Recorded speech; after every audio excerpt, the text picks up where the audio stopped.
നമസ്കാരം. മലയാള ജാലകം എന്ന യൂട്യൂബ് ചാനലിലേക്ക് എല്ലാവർക്കും സ്വാഗതം. PSCയുടെ മലയാളം പരീക്ഷയുമായി ബന്ധപ്പെട്ട വിവിധ മേഖലകളിൽ നിന്നുള്ള കുറച്ച് ചോദ്യങ്ങളാണ് നമ്മളിവിടെ ചർച്ച ചെയ്യുന്നത്. ഇവിടെ ഒരു പ്രത്യേകതയായിട്ട് വരുന്നത് ചോദ്യവും ഉത്തരവും മാത്രമല്ല, ഓരോ ഓപ്ഷനും ലളിതമായി വിശദീകരിച്ചുകൊണ്ടാണ് നമ്മൾ ഈ ചോദ്യങ്ങളിവിടെ പറയുന്നത്. നമുക്ക് എല്ലാ വിഭാഗത്തിലും ചോദ്യങ്ങൾ ഉൾപ്പെടുത്തിയിട്ടുണ്ട്. നമുക്കതിൻ്റെ ചോദ്യങ്ങളിലേക്ക് വരാം. അവാർഡ് വിഭാഗത്തിൽ നിന്നാണ് ആദ്യത്തെ ചോദ്യം. പൊതുവെ എല്ലാ പരീക്ഷകൾക്കും നമ്മൾ കാണാവുന്നതാണ് അവാർഡുമായി ബന്ധപ്പെട്ട ചോദ്യം.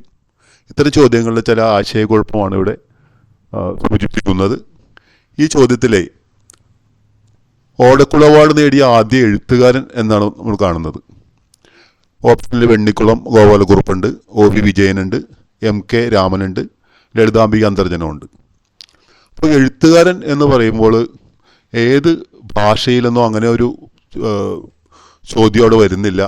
ഏത് ഭാഷയിൽ നിന്നായാലും ഓടക്കുള അവാർഡ് ലഭിച്ചത് ആർക്കാണ്, ആദ്യമായി ലഭിച്ചത് ആർക്കാണെന്നാണ് അവിടെ സൂചന. ഓടക്കുള അവാർഡ് നമുക്കറിയാം, പ്രഥമ ജ്ഞാനപീഠ പുരസ്കാരവുമായി ബന്ധപ്പെട്ട് G. ശങ്കരക്കുറുപ്പ് മാഷ് ഗുരുവായൂരപ്പൻ ട്രസ്റ്റിൻ്റെ പേരിൽ ഏർപ്പെടുത്തിയിട്ടുള്ള അവാർഡാണ്. 1968 അത് വരുന്നത്. ഈ അവാർഡ് ആദ്യം ലഭിക്കുന്നത് തമിഴ് കവി MK രാമനാണ്. ഈ ചോദ്യത്തിൻ്റെ ഉത്തരം അതാണ്. ആദ്യ എഴുത്തുകാരൻ എന്നുള്ള ചോദ്യം വരുമ്പോൾ അതിൻ്റെ ഉത്തരം MK രാമൻ, M. കോദണ്ഡരാമൻ എന്ന തമിഴ് കവിക്കാണ് ലഭിക്കുന്നത്. 1968 നാരായണീയ പരിഭാഷയ്ക്കാണ് അദ്ദേഹത്തിന് ആ അവാർഡ് ലഭിച്ചത്. മറ്റു ഓപ്ഷനുകൾ നമുക്ക് നോക്കാം. ആദ്യ നമ്മളിപ്പോൾ കണ്ട ചോദ്യത്തിന് ഓടക്കുള അവാർഡ് നേടിയ ആദ്യ മലയാളി എന്നാണ് വരുന്നതെങ്കിൽ ആ ഉത്തരം മാറും. വെണ്ണിക്കുളം ഗോപാലകുറുപ്പെന്ന് വരും. അടുത്ത വർഷം തന്നെയാണ് 1969. ആ വർഷം ക്രമമായിട്ട് ഓർത്തു വെക്കാൻ എളുപ്പമാണ്. 68, 69, 70 അങ്ങനെ ഓർത്തു വെക്കുമ്പോൾ ഓരോ ചോദ്യങ്ങൾക്ക് ഉത്തരമായിട്ട് വരുന്നുണ്ട്. വെണ്ണിക്കുളം ഗോപാലകുറുപ്പിന് തുളസീദാസ രാമായണ പരിഭാഷയ്ക്കാണ് അവാർഡ് കിട്ടിയത്. അപ്പോൾ അതുകൊണ്ട് തന്നെ നമ്മൾ അദ്ദേഹത്തിൻ്റെ വിശേഷണം കേരള തുളസീദാസ് നമ്മൾ അദ്ദേഹത്തെ വിശേഷിപ്പിക്കാറുണ്ട്. പിന്നെ വരുന്നത് ആദ്യ നോവലിസ്റ്റ്. ഓടക്കുള അവാർഡ് നേടിയ ആദ്യ നോവലിസ്റ്റ് എന്നാണ് ചോദ്യം വരുന്നതെങ്കിൽ OV വിജയനാണ് വരുന്നത്. നമുക്കറിയാം ഖസാക്കിൻ്റെ ഇതിഹാസം, മലയാള നോവൽ സാഹിത്യ ചരിത്രം നമ്മൾ പഠിക്കുമ്പോൾ മലയാള നോവൽ എവിടെ എത്തി നിൽക്കുന്നു എന്നുള്ളൊരു ചോദ്യത്തിന് ഉത്തരമായി നമ്മൾ പറഞ്ഞിരുന്നത് ഖസാക്കിൻ്റെ ഇതിഹാസത്തിൽ എത്തി നിൽക്കുന്നു എന്നുള്ളൊരു ഉത്തരമാണ് പറഞ്ഞിരുന്നത്. അപ്പോൾ വളരെ പ്രധാനപ്പെട്ടൊരു കൃതിയാണിത്. അപ്പോൾ അതിനാണ് ഒരു നോവൽ എന്ന നിലയിൽ അവാർഡ് ലഭിക്കുന്നത് OV വിജയനാണ്. നോവലിസ്റ്റ് എന്ന നിലയിൽ അവാർഡ് ലഭിക്കുന്നത് OV വിജയനാണ്. മറ്റൊരു ചോദ്യമായിട്ട് വരുന്നത് ഓടക്കുള അവാർഡ് നേടിയ ആദ്യ വനിത ആരാണെന്ന് ചോദിച്ചു കഴിഞ്ഞാൽ ലളിതാംബിക അന്തർജനമാണ്.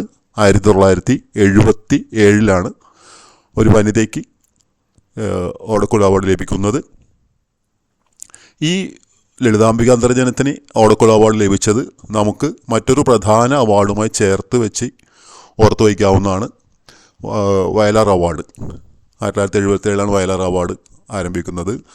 ആദ്യമായിട്ട് അത് ലഭിക്കുന്നത് ലളിതാംബിക അന്തർജനത്തിനാണ്.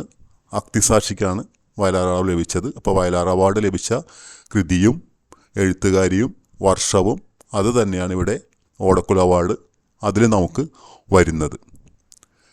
ഇനി നമുക്ക് അടുത്ത ചോദ്യത്തിലേക്ക് വരാം.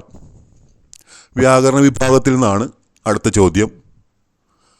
എങ്കിൽ തന്നെയും എല്ലാ വിഭാഗം പരീക്ഷയ്ക്കും നമ്മൾ പൊതുവെ ഇത് കാണുന്നൊരു ചോദ്യമാണ്. ബഹുമാന സൂചകമായി ഏകവചനത്തോട് ബഹുവചന പ്രത്യയം ചേർന്നു വരുന്നത്. പലപ്പോഴും ചോദ്യങ്ങൾ വരുമ്പോൾ കാണുന്നൊരു കാര്യം ചോദ്യമായിട്ട് ചിലപ്പോൾ വരാം, ചിലപ്പോൾ ആ ചോദ്യത്തിൻ്റെ നമ്മൾ എന്താണ് പറയുന്നത് അതിൻ്റെ നിർവചനവും ചോദ്യമായിട്ട് വരാം. ഇവിടെ അങ്ങനെയാണ് വന്നിരിക്കുന്നത്. ആ നിർവചനം തന്നിട്ട് എന്താണെന്നാണ് ചോദിച്ചിരിക്കുന്നത്. ഓപ്ഷൻ സലിംഗ ബഹുവചനം, അനുപ്രയോഗം, പൂജക ബഹുവചനം, വിനേച്ഛം. അപ്പോൾ ഇവിടെ ഉത്തരം വരുന്നത് പൂജക ബഹുവചനമാണ്. ഏകവചനത്തോട് ബഹുമാന സൂചകമായി വരുന്നത് പൂജ ബഹുവചനമാണ്. അപ്പോൾ പൂജ ബഹുവചനം ബഹുവചനത്തിൻ്റെ വിഭാഗത്തിലാണ് വരുന്നതെങ്കിലും നമ്മൾ പഠിക്കുന്നുണ്ട് ബഹുവചനം 3 വിധത്തിൽ വരുന്നുണ്ട്. സലിംഗ ബഹുവചനം, അതുപോലെ തന്നെ അലിംഗ ബഹുവചനം, പൂജക ബഹുവചനം. പൂജക ബഹുവചനം എന്ന് പറയുമ്പോൾ അത് ബഹുവചന വിഭാഗത്തിലാണ് വരുന്നതെങ്കിലും യഥാർത്ഥത്തിൽ അത് ഏകവചനമാണ്. അതിൻ്റെ സവിശേഷത ബഹുമാനം സൂചിപ്പിക്കുവാൻ ഈ ഏകവചനത്തോട് ബഹുവചനത്തിൻ്റെ പ്രത്യയം ചേർക്കുന്നു എന്ന് മാത്രമേ ഉള്ളൂ. അതാണ് വരുന്നുണ്ട്. വൈദ്യർ, സ്വാമികൾ. ഇപ്പോൾ നമ്മൾ ബഹുവചനത്തിൽ പക്ഷികൾ എന്ന് പറയുമ്പോൾ ആ കൾ വരുന്നുണ്ട്. അതുപോലെ തന്നെ ഇപ്പോൾ അധ്യാപകർ എന്ന് പറഞ്ഞ എന്നുള്ള പ്രത്യയം വരുന്നുണ്ട്. അങ്ങനെ ബഹുവചനത്തിൻ്റെ പ്രത്യയം ഏകവചനത്തിൽ ഉപയോഗിക്കുകയാണ് ചെയ്യുന്നത്. യഥാർത്ഥത്തിൽ അത് ബഹുവചനം അല്ല. അപ്പോൾ ഇവിടെ ഉദാഹരണം കൊടുത്തിട്ടുണ്ട്. സ്വാമികൾ, ദ്രോണർ, ഗുരുക്കൾ, തിരുവടികൾ, തമ്പ്രാക്കൾ, അങ്ങനെ ധാരാളം ഉദാഹരണങ്ങൾ പൂജ ബഹുവചനത്തിനുണ്ട്. പിന്നെ അതിൻ്റെ മറ്റു ഓപ്ഷനുകളിൽ നമ്മൾ പറയുന്നത് ബഹുവചനം 3 വിധത്തിൽ വരുന്ന ഏതെല്ലാമാണെന്ന് പറയുന്നുണ്ട്. സലിംഗ ബഹുവചനം എന്ന് പറയുന്നത് സ്ത്രീ, പുരുഷ, നപുംസക ലിംഗങ്ങളിൽ ഏതെങ്കിലും ഒന്നിൻ്റെ മാത്രം ബഹുത്വത്തെ കുറിക്കുന്നതാണ്. അതാണ് സലിംഗ ബഹുവചനം എന്ന് പറയുന്നത്. പെൺകുട്ടികൾ, ആൺകുട്ടികൾ, അതുപോലെ തന്നെ മലകൾ. അലിംഗ ബഹുവചനം എന്ന് പറഞ്ഞു കഴിഞ്ഞാൽ സ്ത്രീ പുരുഷന്മാർ ഒന്നിച്ചുള്ള ബഹുത്വത്തെ കുറിക്കുന്നതാണ്. കുട്ടികൾ, വേലക്കാർ, അങ്ങനെയുള്ള വരുന്നതാണ്. പിന്നെ മറ്റൊന്ന് പൂജബഹുവചനം നമ്മൾ സൂചിപ്പിച്ചതാണ്. ഇനി അടുത്ത മറ്റു ഓപ്ഷനുകളുടെ വിശദീകരണത്തിലേക്ക് വരാം. നമുക്കവിടെ ഉത്തരം നമുക്കത് ലഭിച്ചു. ഇനി അതിനകത്തുണ്ടായിരുന്ന മറ്റൊരു ഓപ്ഷനായിരുന്നു അനുപ്രയോഗം. ഒരു ധാതുവിൻ്റെ രൂപത്തെയോ അർത്ഥത്തെയോ പരിഷ്കരിക്കുവാൻ പിന്നിൽ പ്രയോഗിക്കുന്ന ധാതു. അനുപ്രയോഗം എന്താണെന്ന് ചോദിച്ചു കഴിഞ്ഞാൽ അതിൻ്റെ നിർവചനമാണ് ഒരു ധാതുവിൻ്റെ രൂപത്തെയോ അർത്ഥത്തെയോ പരിഷ്കരിക്കുവാൻ പിന്നിൽ പ്രയോഗിക്കുന്ന ധാതുവാണ് അനുപ്രയോഗം എന്ന് പറയുന്നത്. അപ്പോൾ പൊതുവേ നമ്മൾ പറയുകയാണെങ്കിൽ അറിയിച്ചു എന്ന ആ ധാതു അതിൻ്റെ കൂടെ നമ്മൾ ആ പ്രാക് പ്രയോഗത്തോട് ചേർത്തുകൊണ്ട് കൊള്ളുന്നു എന്ന് പറയുമ്പോൾ അറിയിച്ചു കൊള്ളുന്നു. വന്നു എന്നുള്ളിടത്ത് വന്നു പോയി എന്നാണ് പറയുന്നത്. അപ്പോൾ അത് ലളിതമായിട്ട് മാത്രമേ ഇവിടെ വിശദീകരിക്കുന്നുള്ളൂ. അനുപ്രയോഗത്തെക്കുറിച്ചുള്ള മറ്റ് ചോദ്യത്തിൽ അത് വിശദമായിട്ടത് പറയാം. ഈ അനുപ്രയോഗം 4 വിധത്തിൽ വരുന്നുണ്ട്. ഒന്ന് ഭേദകാനുപ്രയോഗം, ഏതെങ്കിലും ഒരു വിശേഷണ രൂപത്തിലോ അല്ലെങ്കിൽ ഒരു പതിവ്, സാഹസം, അങ്ങനെയുള്ള അർത്ഥത്തിലൊക്കെ വരുന്നതാണ് ഭേദകാനുപ്രയോഗം. വിശേഷണമായിട്ട് വരുന്നതാണ്. അപ്പോൾ അതിന് ഉദാഹരണമായിട്ടാണ് അറിയിച്ചു കൊള്ളുന്നു, ചെയ്തു കളഞ്ഞു, കൊടുത്തു വരുന്നു എന്നെല്ലാം ഭേദകാനുപ്രയോഗത്തിന് ഉദാഹരണമാണ്. കാലത്തിന് ചെറിയ മാറ്റം വരുത്തുന്നതാണ് കാലാനുപ്രയോഗം. വന്നുകൊണ്ടിരിക്കുന്നു, വരുമായിരിക്കും, ഇതെല്ലാം കാലാനുപ്രയോഗത്തിൻ്റെ ഉദാഹരണങ്ങളാണ്. പൂർണ്ണാനുപ്രയോഗത്തിന് ഉദാഹരണമായിട്ട് വരുന്നതാണ് ഉൾ പ്ലസ് ആകുന്നു, വേൺ പ്ലസ് ഇരിക്കുന്നു, വേണ്ടിയിരിക്കുന്നു, ഉൾ പ്ലസ് ആകുന്നു, ഉണ്ടാകുന്നു, ഇതെല്ലാം പൂർണ്ണാനുപ്രയോഗത്തിന് ഉദാഹരണമാണ്. ഒരു ഗിലധാതുവിനെ പിന്നിൽ നിന്നുകൊണ്ട് പൂരിപ്പിക്കുന്നതാണ് പൂർണ്ണാനുപ്രയോഗം എന്നാണ് അതിൻ്റെ നിർവചനം.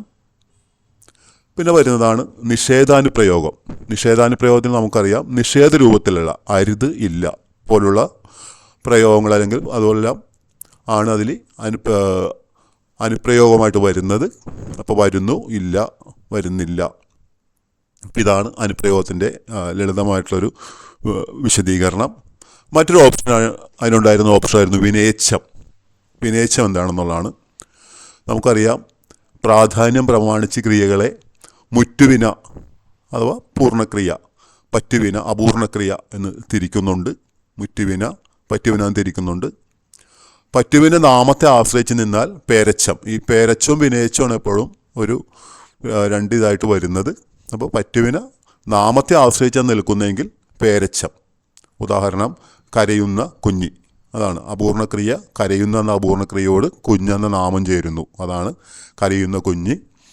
വിടരുന്ന പൂവ്, ഓടുന്ന വണ്ടി, അങ്ങനെ എന്തെങ്കിലുമൊക്കെ ഉദാഹരണങ്ങൾ വരാം. ക്രിയയെ ആശ്രയിച്ചാണ് നിൽക്കുന്നതെങ്കിൽ വിനേച്ഛം അല്ലെങ്കിൽ ക്രിയാങ്കം എന്ന് പേരും കൂടി വരുന്നുണ്ട്. അപ്പോൾ ഉദാഹരണം നമ്മൾ ആ 2 പദങ്ങൾ എടുക്കുകയാണെങ്കിൽ ആദ്യത്തെ നമ്മൾ കണ്ടു, ഒന്ന് ക്രിയയും മറ്റൊന്ന് നാമവുമായിരിക്കും. വിനേച്ഛമാണെങ്കിൽ രണ്ടും ക്രിയയായിരിക്കും. വന്നു, കയറി, കാണാൻ പോയി, വരാൻ പറഞ്ഞു, ചെന്നു വിളിച്ചു, അങ്ങനെ ആ രീതിയിലൊക്കെ വരാം. വിനേച്ഛത്തിന് 5 വിഭാഗങ്ങൾ വരുന്നുണ്ട്. ഒന്ന് മുൻവിനേച്ഛം. പൂർണ്ണക്രിയക്ക് മുൻപ് നടക്കുന്ന ക്രിയയാണ്, ഭൂതകാലത്തെ രൂപത്തെ സൂചിപ്പിക്കുന്നതാണ്. ചെന്നു പറഞ്ഞു, വന്നു കയറി. അപ്പോൾ മുൻവിനേച്ഛം എന്താണെന്ന് വെച്ച് കഴിഞ്ഞാൽ ഭൂതകാല രൂപത്തെ സൂചിപ്പിക്കുന്നതാണ് മുൻവിനേച്ഛം. രണ്ടാമത്തേതാണ് പിൻവിനേച്ഛം. ഭാവികാല രൂപത്തെ, പിന്നീട് വരുന്ന കാലം എന്നർത്ഥത്തിൽ ഭാവികാല രൂപത്തെ സൂചിപ്പിക്കുകയാണ്. ആൻ പ്രത്യയമായിട്ട് വരുന്നു. വരാൻ പറഞ്ഞു, തൊഴാൻ പോയി.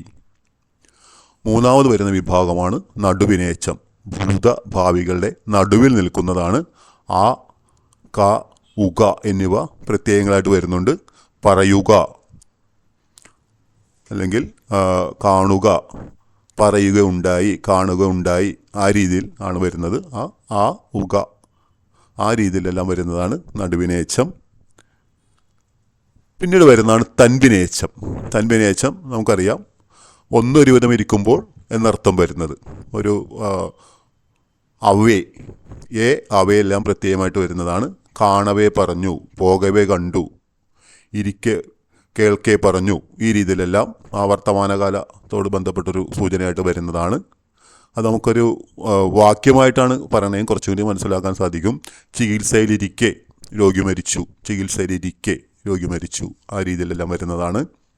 അവസാനത്തത് അഞ്ചാമത്തതാണ് പാക്ഷിക വിനേച്ചം. സംഭാവക വിനേച്ചം എന്നൊരു പേരും കൂടി അതിനുണ്ട്, പാക്ഷിക വിനേച്ചം. ഒരു സംഗതി സംഭവിക്കുന്ന പക്ഷം മറ്റൊരു സംഗതി സംഭവിക്കും എന്ന രീതിയിലുള്ളൊരു അപൂർണക്രിയയാണത്. അപ്പോൾ ഒരു ക്രിയ സംഭവിച്ചാൽ എന്നർത്ഥത്തിലാണ് വരുന്നത്. അതിൻ്റെ ഉദാഹരണമായിട്ട് വരുന്നതാണ് വന്നാൽ കാണാം, തന്നാൽ തിന്നാം, പഠിച്ചാൽ ജയിക്കും, കണ്ടാൽ പറയാം, ഈ രീതിയിലെല്ലാം വരുന്നതാണ് വിനേച്ചം. അടുത്ത ചോദ്യത്തിലേക്ക് വരാം. മലയാള നോവൽ വിഭാഗത്തിൽ നിന്നുള്ളൊരു ചോദ്യമാണ്. നായ കഥാപാത്രമായ മലയാള നോവൽ. നേരത്തെ ഉണ്ടായിട്ടുള്ളൊരു ചോദ്യമാണത്. നായ കഥാപാത്രമായ മലയാള നോവൽ. ഇവിടെ നമുക്കറിയാം 4 ഓപ്ഷൻ കൊടുത്തിട്ടുണ്ട്. എ കൊടുത്തിരിക്കുന്നത് വെള്ളപ്പൊക്കത്തിൽ, ബി ടൈഗർ, സി ശേഖൂട്ടി, ഡി പരിണാമം. അപ്പോൾ വെള്ളപ്പൊക്കത്തിൽ വളരെ പ്രസിദ്ധമായിട്ടുള്ള കഥയാണ്. ടൈഗർ കഥയാണ്. ശേഖൂട്ടി കഥയാണ്. 4മത്തെ പരിണാമമാണ് നോവലെന്ന് വരുന്നത്. അപ്പോൾ ഉത്തരം വരുമ്പോൾ പരിണാമം. എം പി നാരായണപിള്ള രചിച്ച നോവലാണ് പരിണാമം. ടോമി എന്ന നായയാണ് അതിലൊരു കഥാപാത്രം. അതുകൂടാതെ പൂയില്യൻ എന്നൊരു സവിശേഷ കഥാപാത്രവും കൂടി ഇതിൽ വരുന്നുണ്ട്. അപ്പോൾ ഈ ചോദ്യത്തിൻ്റെ ഒരു സവിശേഷത എന്ന് പറഞ്ഞു കഴിഞ്ഞാൽ 4 ഓപ്ഷനും നായ കഥാപാത്രമായിട്ട് വരുന്നതാണ്. 4 ഓപ്ഷൻ, അതിൽ ഒരെണ്ണം മാത്രമാണ് നോവൽ എന്ന വിഭാഗത്തിൽ വരുന്നത്. മറ്റു 3ഉം ചെറുകഥ വിഭാഗത്തിലാണ് വരുന്നത്. വെള്ളപ്പൊക്കത്തിൽ എല്ലാവർക്കും അറിയാവുന്നതാണ്, തകഴിയുടെ അതിപ്രശസ്തമായിട്ടുള്ളൊരു ചെറുകഥയാണ്. ടൈഗർ ബഷീറിൻ്റെ ജയിൽ ജീവിതത്തിൻ്റെ പശ്ചാത്തലത്തിലുള്ളൊരു ചെറുകഥയാണത്. ടൈഗർ ബഷീറിൻ്റെ അതിപ്രശസ്തമായിട്ടുള്ളൊരു ചെറുകഥയാണ് ടൈഗർ. അതിലും നായക കഥാപാത്രമായിട്ട് വരുന്നുണ്ട്. ശേഖൂട്ടി ടി പത്മനാഭൻ്റെയാണ്. നമ്മൾ പറയുന്ന മലയാള ചെറുകഥയിലെ മഹാകവി, അല്ലെങ്കിൽ ചെറുകഥകൾ മാത്രം രചിച്ചിട്ടുള്ള പ്രശസ്ത എഴുത്തുകാരൻ എന്നെല്ലാം പറയുന്ന ടി പത്മനാഭൻ്റെയാണ് ശേഖൂട്ടി. ഒരു നായയുടെ ആത്മകഥത്തിലൂടെ പോകുന്ന കഥ എന്നുള്ള വിശേഷണം അതിന് വരുന്നുണ്ട്. അപ്പോൾ ഇവിടെ ഉത്തരം പരിണാമമാണ് വരുന്നത്. നമുക്കിനി അടുത്ത ചോദ്യത്തിലേക്ക് വരാം. നളചരിതം കിളിപ്പാട്ട് രചിച്ചത്. അതാണ് അടുത്ത ചോദ്യം. നളചരിതം കിളിപ്പാട്ട് രചിച്ചത്. കിളിപ്പാട്ട് വിഭാഗത്തിൽ നിന്നാണ് ഈ ചോദ്യം വന്നിരിക്കുന്നത്. ഇവിടെ ഓപ്ഷൻ കൊടുത്തിരിക്കുന്നത് ഉണ്ണായി വാര്യരുണ്ട്, എഴുത്തച്ഛനുണ്ട്, കുഞ്ചൻ നമ്പ്യാരുണ്ട്, കാടഞ്ചേരി നമ്പൂതിരിയും അദ്ദേഹവും കിളിപ്പാട്ട് കൃതികൾ രചിച്ചിട്ടുള്ളൊരു വ്യക്തിയാണ്.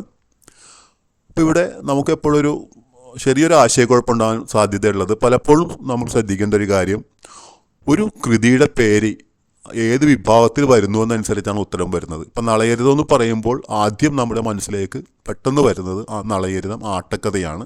പക്ഷേ ഇവിടുത്തെ ചോദ്യം നളചരിതം കിളിപ്പാട്ടെന്നാണ് ചോദിച്ചിരിക്കുന്നത്. അപ്പം അതുകൊണ്ട് തന്നെ നളചരിതത്തിൻ്റെ ഉത്തരം മനസ്സിൽ നമുക്ക് ഉണ്ണായി വാര്യർ വരും. അത് നളചരിതം ആട്ടക്കഥയാണെങ്കിലും ഉണ്ണായി വാര്യർ വരുന്നത്. പിന്നെ നമുക്ക് കിളിപ്പാട്ട് പ്രസ്ഥാനമായിട്ട് ബന്ധപ്പെട്ട് വരുന്നത് എഴുത്തച്ഛനാണ്. അതുകൊണ്ട് തന്നെ എഴുത്തച്ഛനാണെന്നൊരു ഇത് വരും. പക്ഷേ ഇവിടെ ഉത്തരം വരുന്നത് കുഞ്ചൻ നമ്പ്യാരാണ് ഉത്തരം വരുന്നത്. കുഞ്ചൻ നമ്പ്യാർ കിളിപ്പാട്ട് പ്രസ്ഥാനത്തിൽ 3-4 പ്രധാന കൃതികൾ അദ്ദേഹം രചിച്ചിട്ടുണ്ട്. അദ്ദേഹം രചിച്ചാൽ 3-4 പ്രധാന കൃതികളുണ്ട്. നമുക്കത് മറ്റു രീതിയിലൊക്കെ ചോദ്യം വരുന്നുണ്ട്. അപ്പോൾ നളചരിതം കിളിപ്പാട്ട് രചിച്ചിട്ടുള്ളത് കുഞ്ചൻ നമ്പ്യാരാണ്. അദ്ദേഹത്തിൻ്റെ മറ്റൊരു കിളിപ്പാട്ട് വിഭാഗത്തിൽപ്പെട്ട മറ്റൊരു കൃതിയാണ് പഞ്ചതന്ത്രം. അപ്പോൾ പഞ്ചതന്ത്രം കഥകൾ നമുക്കറിയാം. വിഷ്ണു ശർമ്മയുടെ പഞ്ചതന്ത്രത്തിൻ്റെ ഗദ്യപരിഭാഷ നമുക്ക് മലയാളത്തിൽ ലീല നമ്പൂതിരിപ്പാട് ആണത് പരിഭാഷപ്പെടുത്തിയിട്ടുള്ളത്. നമുക്കതിൽ സുമംഗല എന്ന പേരിലാണ് നമ്മൾ ആ പേര് അറിയപ്പെടുന്നത്. പഞ്ചതന്ത്രത്തെക്കുറിച്ച് മറ്റൊരു ചോദ്യം കണ്ടിട്ടുള്ളത് പഞ്ചതന്ത്രം പരിഭാഷപ്പെടുത്തിയ കവി എന്നൊരു ചോദ്യമുണ്ട്. അതിന് ഉത്തരം കുഞ്ചൻ നമ്പ്യാർ തന്നെയാണ്. അദ്ദേഹമാണ് ഇത് പരിഭാഷപ്പെടുത്തിയിരിക്കുന്നത്. അപ്പോൾ നളചരിതം, പഞ്ചതന്ത്രം കൂടാതെ അദ്ദേഹത്തിൻ്റെ കിളിപ്പാട്ട് വിഭാഗത്തിൽപ്പെട്ട മറ്റൊരു കൃതിയാണ് ഏകാദശി മാഹാത്മ്യം. ഏകാദശി മാഹാത്മ്യം. മറ്റൊന്ന് വിഷ്ണു ഗീത. പിന്നെ ഒരു ഓപ്ഷൻ നമ്മൾ കണ്ടത് ഉണ്ണായി വാര്യരായിരുന്നു. ഉണ്ണായി വാര്യരും കിളിപ്പാട്ട് രചിച്ചിട്ടുണ്ട്. ആട്ടക്കഥ എന്ന വിഭാഗത്തിൽ അല്ലാതെ നമ്മൾ അദ്ദേഹത്തെ പരിചയപ്പെടുന്നത് ഈ ഗിരിജാ കല്യാണം എന്നൊരു കിളിപ്പാട്ട് കൂടിയാണ്. ഈ ഗിരിജാ കല്യാണത്തിൻ്റെ ഒരു സവിശേഷത, കിളിയെ കൊണ്ട് പാടിക്കാത്ത കിളിപ്പാട്ടെന്നാണ് അതിനെക്കുറിച്ച് പറയുന്നത്. കിളിയെ കൊണ്ട് പാടിക്കാത്ത കിളിപ്പാട്ട് ഏതാണെന്നൊരു ചോദ്യം വരുന്നുണ്ട്. അത് ഗിരിജാ കല്യാണമാണ്. പിന്നീട് നമ്മളൊരു ഉള്ളൂരും ആ വിഭാഗത്തിൽ കൃതി രചിച്ചിട്ടുണ്ട്. അത് നമ്മളതിൻ്റെ തുടർച്ചയിൽ നമുക്കത് പരിചയപ്പെടാം. എഴുത്തച്ഛൻ്റെ കൃതികൾ നമുക്ക് പ്രത്യേകിച്ച് പറയണമെന്നില്ല, എല്ലാവർക്കും അറിയാവുന്നതാണ്. രാമായണം, അധ്യാത്മരാമായണം അല്ലെങ്കിൽ രാമായണം കിളിപ്പാട്ട്, മഹാഭാരതം കിളിപ്പാട്ട്, ഭാഗവതം കിളിപ്പാട്ട്, അതുപോലെ ഹരിനാമ കീർത്തനമൊക്കെ നമുക്ക് എഴുത്തച്ഛൻ്റെ കൃതികളായിട്ട് അറിയാവുന്നതാണ്. മറ്റൊരു ഓപ്ഷൻ അതിനകത്തുണ്ടായിരുന്നതാണ് കാടഞ്ചേരി നമ്പൂതിരി. മാമാങ്കം എന്ന ചരിത്ര സംഭവത്തെ അടിസ്ഥാനമാക്കി മാമാങ്കം കിളിപ്പാട്ട് രചിച്ചതായിരുന്നൊരു ചോദ്യം ഉണ്ട്. അതിൻ്റെ ഉത്തരമാണ് കാടഞ്ചേരി നമ്പൂതിരി വരുന്നത്. മറ്റു പ്രധാന കിളിപ്പാട്ടുകൾ കൂടി പരിചയപ്പെടുത്തുന്നതാണ്. ഗാരുഡ പുരാണം എന്ന കിളിപ്പാട്ട് രചിച്ചത് അകത്തൂട്ട് ദാമോദരൻ കർത്താവാണ്. ജൈമിനീയ അശ്വമേധം എന്ന കിളിപ്പാട്ട് രചിച്ചത് കാത്തുള്ളിൽ അച്യുതമേനോനാണ്. സാമ്രാജ്യഗാഥ, മങ്കിഗീത തുടങ്ങിയ കിളിപ്പാട്ടുകൾ രചിച്ചത് VC ബാലകൃഷ്ണ പണിക്കരാണ്. VC ബാലകൃഷ്ണ പണിക്കർ നമുക്കറിയാം, ഒരു വിലാപം എന്ന വിലാപകാവ്യത്തിലൂടെ അതിപ്രശസ്തനായിട്ടുള്ളൊരു വ്യക്തിയാണ് VC ബാലകൃഷ്ണ പണിക്കർ. മറ്റൊന്ന് നാലപ്പാട്ട് നാരായണമേനോനാണ്. നാലപ്പാട്ട് നാരായണമേനോൻ്റെ കൃതിയാണ് പുകയില മാഹാത്മ്യം. കിളിപ്പാട്ട് വിഭാഗത്തിലെ കൃതിയാണ്. നാലപ്പാട്ട് നാരായണമേനോനെ നമ്മൾ കണ്ണുനീർത്തുള്ളി എന്ന വിലാപകാവ്യത്തിലൂടെ പരിചയപ്പെട്ടിട്ടുണ്ട്. അതുപോലെ തന്നെ പിന്നെ വരുന്നതാണ് ഭക്തി ദീപിക എന്നൊരു കിളിപ്പാട്ട് കൃതി. ഭക്തി ദീപികയുടെ മറ്റൊരു പേരാണ് ചാത്തൻ്റെ സദ്ഗതി. ഭക്തി ദീപിക രചിച്ചിട്ടുള്ളത് മഹാകവി ഉള്ളൂരാണ് രചിച്ചിട്ടുള്ളത്. അപ്പോൾ ഉള്ളൂർ രചിച്ച കിളിപ്പാട്ടി വിഭാഗത്തിൽ പെടുന്നൊരു കൃതിയാണ് ഭക്തി ദീപിക എന്നാണ് അറിയപ്പെടുന്നത്. ഇതും കിളിയെ കൊണ്ട് പാടിക്കാത്ത, നമ്മൾ നേരത്തെ ഉണ്ണായി വാര്യരുടെ കൃതി ഗിരിജാ കല്യാണത്തെക്കുറിച്ച് പറഞ്ഞപ്പോൾ പറഞ്ഞു കിളിയെ കൊണ്ട് പാടിക്കാത്ത കിളിപ്പാട്ടെന്ന് പറഞ്ഞു. ആ വിഭാഗത്തിൽ തന്നെ പെടുന്നതാണ് ഉള്ളൂരിൻ്റെയും. മഹാകവി ഉള്ളൂരിൻ്റെ കുറിച്ചുള്ള ധാരാളം ചോദ്യങ്ങൾ നമുക്കറിയാവുന്നതാണ്. മലയാള സാഹിത്യത്തിലെ വ്യത്യസ്ത വിഭാഗങ്ങളിൽ മഹാകാവ്യം ആയാലും ഖണ്ഡകാവ്യം ആയാലും പച്ചമലയാളം ആയാലും എല്ലാ വിഭാഗങ്ങളിലും ചരിത്രവുമായിട്ട് ബന്ധപ്പെട്ട കാര്യങ്ങളെല്ലാം കൃതികൾ രചിച്ചിട്ടുള്ളതാണ് മഹാകവി ഉള്ളൂരി. അപ്പോൾ കിളിപ്പാട്ട് പ്രസ്ഥാനങ്ങളിലെ പ്രധാനപ്പെട്ട കുറച്ച് കൃതികളാണ് വന്നത്. ഇനി നമുക്ക് വരുന്നത് സന്ദേശകാവ്യം എന്ന വിഭാഗത്തിൽ നിന്നൊരു ചോദ്യമാണ്. കേരളത്തിലുണ്ടായ ആദ്യ സന്ദേശകാവ്യം. ഓപ്ഷൻ വരുന്നത് ഉണ്ണുനീലി സന്ദേശം, മയൂര സന്ദേശം, ശുഗർ സന്ദേശം, ചകോര സന്ദേശം എന്നിവയാണ് വരുന്നത്. അപ്പോൾ ഇവിടെ കേരളത്തിൻ്റെ ആദ്യ സന്ദേശകാവ്യം എന്നാണ് ചോദ്യം വരുന്നത്. ഈ ചോദ്യവും നമുക്ക് ചെറിയൊരു ആശയക്കുഴപ്പമുണ്ടാക്കുന്നതാണ്. ഇപ്പോൾ നമുക്കതിൻ്റെ ഉത്തരത്തിലേക്ക് വരാം. കേരളത്തിലുണ്ടായ ആദ്യ സന്ദേശകാവ്യം ശുഗർ സന്ദേശമാണ്. ലക്ഷ്മിദാസൻ എന്ന കവി രചിച്ച സംസ്കൃതത്തിൽ രചിച്ചതാണ്. അപ്പം അതുകൊണ്ട് തന്നെ കേരളത്തിലുണ്ടായ ആദ്യ സന്ദേശകാവ്യം എന്ന് പറയുന്നത് ശുഗർ സന്ദേശമാണ്. നമുക്കറിയാം മഹാകാവ്യമൊക്കെ പോലെ തന്നെ സന്ദേശകാവ്യവും സംസ്കൃതത്തിൽ നിന്നാണ് നമുക്കിവിടെ വരുന്നത്. അതുകൊണ്ട് തന്നെ ആദ്യകാലത്തെല്ലാം സംസ്കൃതത്തിലാണ് രചിച്ചിട്ടുണ്ടായിരുന്നത്. പിന്നീട് ആണ് മലയാളത്തിൽ ഇതെല്ലാം വരുന്നത്. അപ്പോൾ ഉത്തരം വരുന്നത് ശുഗർ സന്ദേശം, ലക്ഷ്മിദാസൻ. അപ്പോൾ കേരളത്തിലുണ്ടായെന്ന് വരുമ്പോഴാണ് അതിൻ്റെ ഉത്തരം വരുന്നത്. രണ്ടാമത്തെ ഓപ്ഷൻ നമ്മൾ കണ്ടതാണ് ഉണ്ണുനീലി സന്ദേശം. ഉണ്ണുനീലി സന്ദേശം രചിച്ചതാരാണെന്ന് വ്യക്തമല്ല. ഉണ്ണുനീലി സന്ദേശത്തിൻ്റെ നമുക്ക് വരുന്ന ചോദ്യങ്ങൾ 3-4 ചോദ്യങ്ങൾ നമ്മൾ അതിനെക്കുറിച്ച് കണ്ടിട്ടുണ്ട്. അതിലേ ഉണ്ണുനീലി സന്ദേശത്തിൻ്റെ മറ്റൊരു പേരാണ് മുണ്ടയ്ക്കൽ സന്ദേശം. രചിച്ച ആരാണെന്ന് വ്യക്തമല്ല. മറ്റൊരു പ്രത്യേകതയാണ് മലയാളത്തിലുണ്ടായ ആദ്യ സന്ദേശകാവ്യം എന്നാണ് അതിനെക്കുറിച്ച് പറയുന്നത്. അപ്പോൾ മലയാളത്തിലുണ്ടായ ആദ്യ സന്ദേശകാവ്യമാണ് ചോദിക്കുന്നതെങ്കിൽ ഉണ്ണുനീലി സന്ദേശമാണ്. കേരളത്തിലുണ്ടായതാണെങ്കിൽ ശുഗർ സന്ദേശമാണ്. ഉണ്ണുനീലി സന്ദേശത്തെക്കുറിച്ച് മറ്റു ചോദ്യങ്ങളാണ്. നായികയുടെ പേരിലുള്ള എല്ലാ സന്ദേശകാവ്യങ്ങളും നമ്മൾ എടുത്തു നോക്കിക്കഴിഞ്ഞാൽ ഒരു കാര്യം വ്യക്തമാണ്, ആരാണോ സന്ദേശം കൊണ്ടുപോകുന്നത് അതിന് നമ്മൾ പറയുന്നത് സന്ദേശഹരൻ എന്നാണ്. എല്ലാ സന്ദേശകാവ്യങ്ങളും സന്ദേശഹരൻ്റെ പേരിലാണ് കൂടുതലും കണ്ടിട്ടുള്ളത്. അപ്പോൾ അതുകൊണ്ട് തന്നെ നായികയുടെ പേരിലൊരു സന്ദേശകാവ്യം ആദ്യമായിട്ട് കാണുന്നത് ഉണ്ണുനീലി സന്ദേശമാണ് കാണുന്നത്. പിന്നെ മറ്റൊന്ന് ഈ സന്ദേശഹരൻ. നമ്മൾ നേരത്തെ പറഞ്ഞു എല്ലാ സന്ദേശകാവ്യങ്ങളും കൊണ്ടുപോകുന്നത് ആ സന്ദേശഹരൻ. സന്ദേശഹരൻ എല്ലായിടത്തും കാണുന്നത് പക്ഷിയോ മൃഗമോ അങ്ങനെയൊക്കെയാണ് കാണുന്നത്. എല്ലാ സന്ദേശകാവ്യം നമ്മൾ എടുത്ത് നോക്കിക്കഴിഞ്ഞാൽ അറിയാൻ പറ്റും. ഇപ്പോൾ കാക സന്ദേശം, കോക സന്ദേശം, ശുഗ സന്ദേശം, മയൂര സന്ദേശം, കബോധ സന്ദേശം എല്ലാം അങ്ങനെയാണ്. പക്ഷേ ഇവിടെ മാത്രം ആദിത്യവർമ്മ എന്നൊരു രാജാവാണ് സന്ദേശം കൊണ്ടുപോകുന്നത്. അപ്പം മനുഷ്യൻ സന്ദേശഹരനായിട്ടുള്ളൊരു സന്ദേശകാവ്യം എന്ന സവിശേഷതയും കൂടി ഉണ്ണുനീൽ സന്ദേശത്തിനുണ്ട്. അപ്പോൾ 4 or 5 ചോദ്യങ്ങൾ കണ്ടിട്ടുള്ള ഒരു കൃതിയാണ് ഉണ്ണുനീൽ സന്ദേശം. മറ്റൊന്ന് മയൂര സന്ദേശമാണ്. കേരളവർമ്മ വലിയ കൊയ്ത്തമ്പുരാൻ, കേരള കാളിദാസൻ എന്ന വിശേഷിപ്പം നമ്മൾ ആ വിശേഷണത്തിൽ പഠിച്ചിട്ടുള്ളതാണ്. നാടക വിഭാഗത്തിലാണെങ്കിലും ഗദ്യ വിഭാഗത്തിലാണെങ്കിലും മഹാകാവ്യ വിഭാഗത്തിലാണെങ്കിലും മറ്റെല്ലാ വിഭാഗത്തിലും വലിയ സംഭാവനകൾ നൽകിയിട്ടുള്ള വ്യക്തിയാണ്. മലയാള വിമർശനത്തിൻ്റെ പിതാവ്, അതുപോലെ തന്നെ പ്രാസവാദം ആയിട്ട് ബന്ധപ്പെട്ട് നമ്മൾ പഠിച്ചിട്ടുള്ളതാണ്. അങ്ങനെ ധാരാളം ചോദ്യങ്ങൾ കേരളവർമ്മ വലിയ കൊയ്ത്തമ്പുരാനെ കുറിച്ചുണ്ട്. ഇവിടെ നമുക്ക് വരുന്നത് ഈ സന്ദേശകാവ്യം എന്ന വിഭാഗത്തിൽ തമ്പുരാൻ്റെ ഒരു സംഭാവന എന്ന് പറയുന്നതാണ് മയൂര സന്ദേശം. ഈ സന്ദേശകാവ്യത്തെക്കുറിച്ച് പഠിക്കുമ്പോൾ നമ്മൾ വരുന്നൊരു പ്രത്യേകത, അദ്ദേഹം വീട്ടുതടങ്കലിൽ ഉള്ള അവസ്ഥയെ വീട്ടുതടങ്കലിൽ കിടന്നുകൊണ്ട് രചിച്ചതാണെന്നാണ് പറയുന്നത്. അതുകൊണ്ട് തന്നെയാണ് ആ വിരഹം അനുഭവിച്ചു എന്ന നിലയിലാണ് സ്വാനുഭവം ഇതിവൃത്തമായ സന്ദേശകാവ്യം എന്നൊരു ചോദ്യവും മയൂര സന്ദേശത്തെക്കുറിച്ച് പറഞ്ഞിട്ടുണ്ട്. ആയില്യം തിരുനാളിൻ്റെ കാലത്ത് അദ്ദേഹത്തെ വീട്ടുതടങ്കലിൽ പാർപ്പിച്ചുവെന്നും പിന്നീട് വിശാഖം തിരുനാളാണ് അദ്ദേഹത്തെ മോചിപ്പിച്ചതെന്നും അതിന് അദ്ദേഹം വിശാഖം തിരുനാളിൻ്റെ രചിച്ച ഒരു മഹാകാവ്യത്തെക്കുറിച്ചൊക്കെ നമ്മൾ പഠിച്ചിട്ടുണ്ട്. വിശാഖ വിജയം എന്നൊരു സംസ്കൃത മഹാകാവ്യം അദ്ദേഹം രചിച്ചു എന്നൊക്കെയാണ് അതിനെക്കുറിച്ച് കേട്ടിട്ടുള്ള കഥകൾ. മയൂര സന്ദേശത്തിൻ്റെ പ്രത്യേകത ഇതെല്ലാമാണ്. ഇനി വരുന്നതാണ് ചകോര സന്ദേശം. ചകോര സന്ദേശം കെ ലക്ഷ്മി അമ്മയാണ് രചിച്ചിട്ടുള്ളത്. സന്ദേശകാവ്യങ്ങളെ കുറിച്ച് നമ്മൾ പഠിക്കുമ്പോൾ ഒരു വനിത രചിച്ചു എന്ന് കാണുന്ന ഒരു ആദ്യത്തെ സന്ദേശകാവ്യം ചകോര സന്ദേശമാണ് കണ്ടിട്ടുള്ളത്. നമുക്ക് മറ്റു പല വിഭാഗത്തിൽ നിന്നും ആദ്യ വനിത രചിച്ചായിരുന്നല്ലോ. ഇപ്പോൾ നോവലിൽ നമ്മൾ കണ്ടിട്ടുണ്ട് ആദ്യ വനിത രചിച്ച നോവലി, അതുപോലെ തന്നെ ആട്ടക്കഥ രചിച്ച ആദ്യ വനിത, നാടകം രചിച്ച ആദ്യ വനിത, ഇതുപോലുള്ള പല ചോദ്യങ്ങൾ നമ്മൾ കണ്ടിട്ടുണ്ട്. മഹാകാവ്യം രചിച്ച സിസ്റ്റർ മേരി ബെനീനിയെ കുറിച്ചൊക്കെ നമ്മൾ കേട്ടിട്ടുണ്ട്. അപ്പോൾ ഇതുപോലെ വരണയാണെങ്കിൽ ഈ സന്ദേശകാവ്യ വിഭാഗത്തിൽ നമ്മളൊരു പേര് കാണുന്നത് ഈ ലക്ഷ്മിയമ്മയുടെ പേരാണ് കാണുന്നത്. അപ്പോൾ അതാണ് അവരുടെ ഈ ചകോര സന്ദേശം രചിച്ചിട്ടുള്ളത് കെ ലക്ഷ്മിയമ്മയാണ്. അത് സമീപകാലത്താണത് രചിച്ചിട്ടുള്ളതും. അടുത്ത ചോദ്യത്തിലേക്ക് വരാം. കേരള നിയമസഭയിൽ അംഗമായിരുന്ന ആധുനിക കവി. ഇത് നേരത്തെ ഉണ്ടായിട്ടുള്ളൊരു ചോദ്യമാണിത്. ഓപ്ഷനിൽ ONV ഉണ്ട്, ജോസഫ് മുണ്ടശ്ശേരി ഉണ്ട്, കടമനിട്ട രാമകൃഷ്ണൻ ഉണ്ട്, കുമാരനാശാൻ ഉണ്ട്. ഇവിടുത്തെ ചോദ്യത്തിൻ്റെ സവിശേഷത കേരള നിയമസഭയിൽ അംഗമായിരുന്ന ആധുനിക കവി എന്നാണ്. അപ്പോൾ നമുക്ക് എന്ത് വന്നു കഴിഞ്ഞാലും കുമാരനാശാൻ, കടമനിട്ട, ജോസഫ് മുണ്ടശ്ശേരി, ONV ആണ് വരുന്നത്. ഇതിൻ്റെ ഉത്തരം വരുന്നത് കടമനിട്ട രാമകൃഷ്ണനാണ്. അദ്ദേഹം ആറന്മുള നിയോജകമണ്ഡലത്തിൽ നിന്നാണ് കേരള നിയമസഭയിലേക്ക് ജയിച്ചു വന്നത്. അപ്പോൾ ആധുനിക കവി എന്ന നിലയിൽ നമുക്ക് നോക്കുമ്പോൾ മലയാളത്തിലെ ആധുനികത പിറന്നത് നമ്മൾ പഠിക്കുന്നത് അയ്യോപ്പണിക്കര കുരുക്ഷേത്രം എന്ന കവിതയിലൂടെയാണ്. ആധുനിക കവിതയിൽ ഒരു ത്രിമൂർത്തികൾ എന്ന നിലയിൽ നാം അറിയപ്പെടുന്നതാണ് അയ്യപ്പ പണിക്കരി, സച്ചിദാനന്ദൻ, കടമനിട്ട അവരൊക്കെ അറിയപ്പെടുന്നത്. അവർ കൃതികളൊക്കെ പഠിച്ചിട്ടുള്ളതാണ്.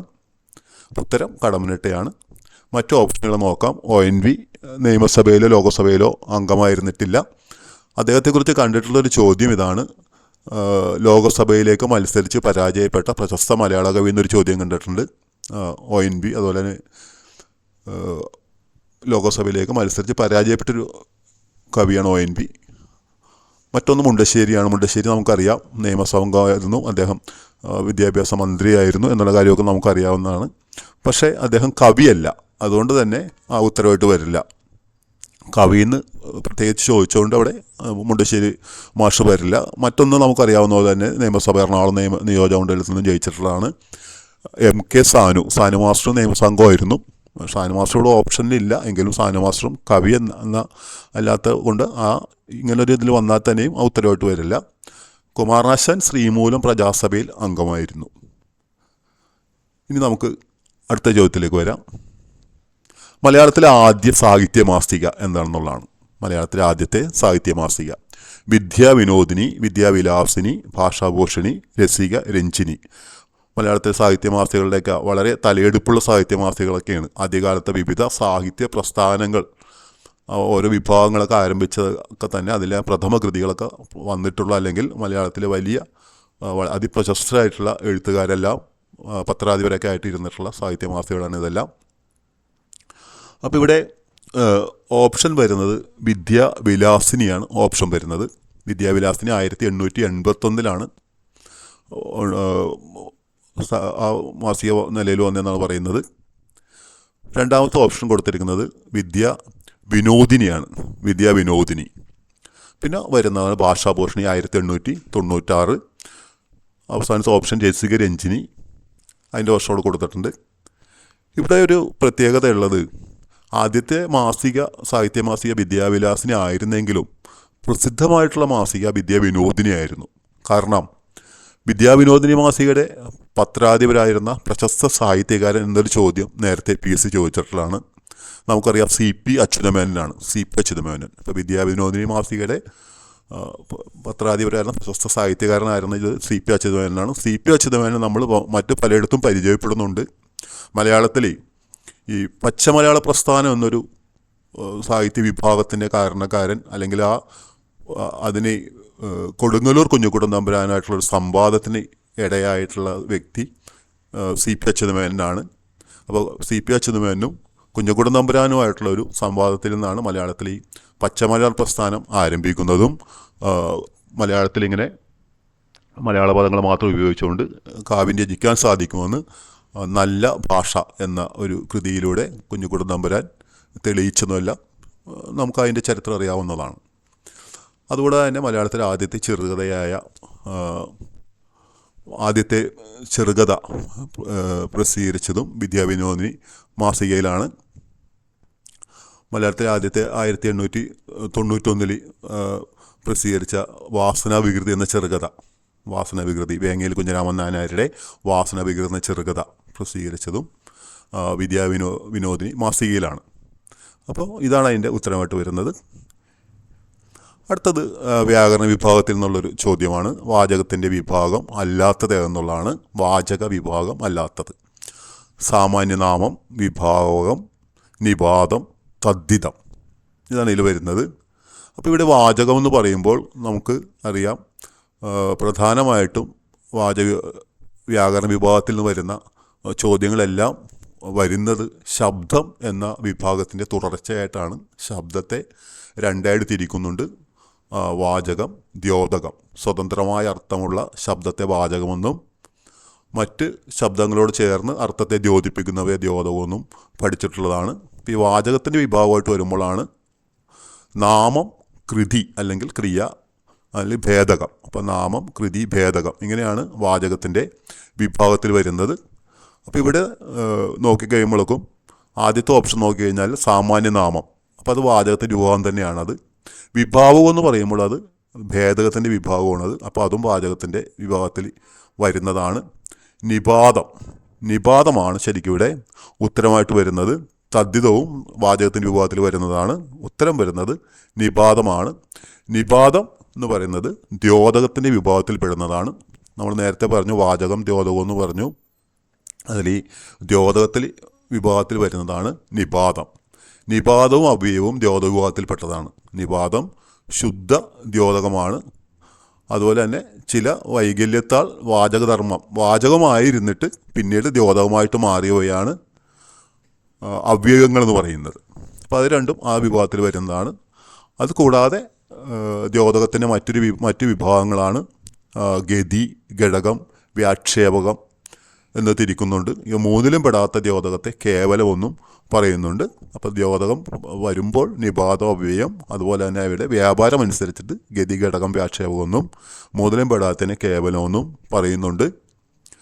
ഗതി എന്താണെന്ന് ചോദിച്ചു കഴിഞ്ഞാൽ ഒരു വിഭക്തിയോട് ചേർന്ന് ആ വിഭക്തിയാർത്ഥത്തെ പരിഷ്കരിക്കുന്ന ദ്യോതകത്തെയാണ് ഗതി എന്ന് പറയുന്നത്.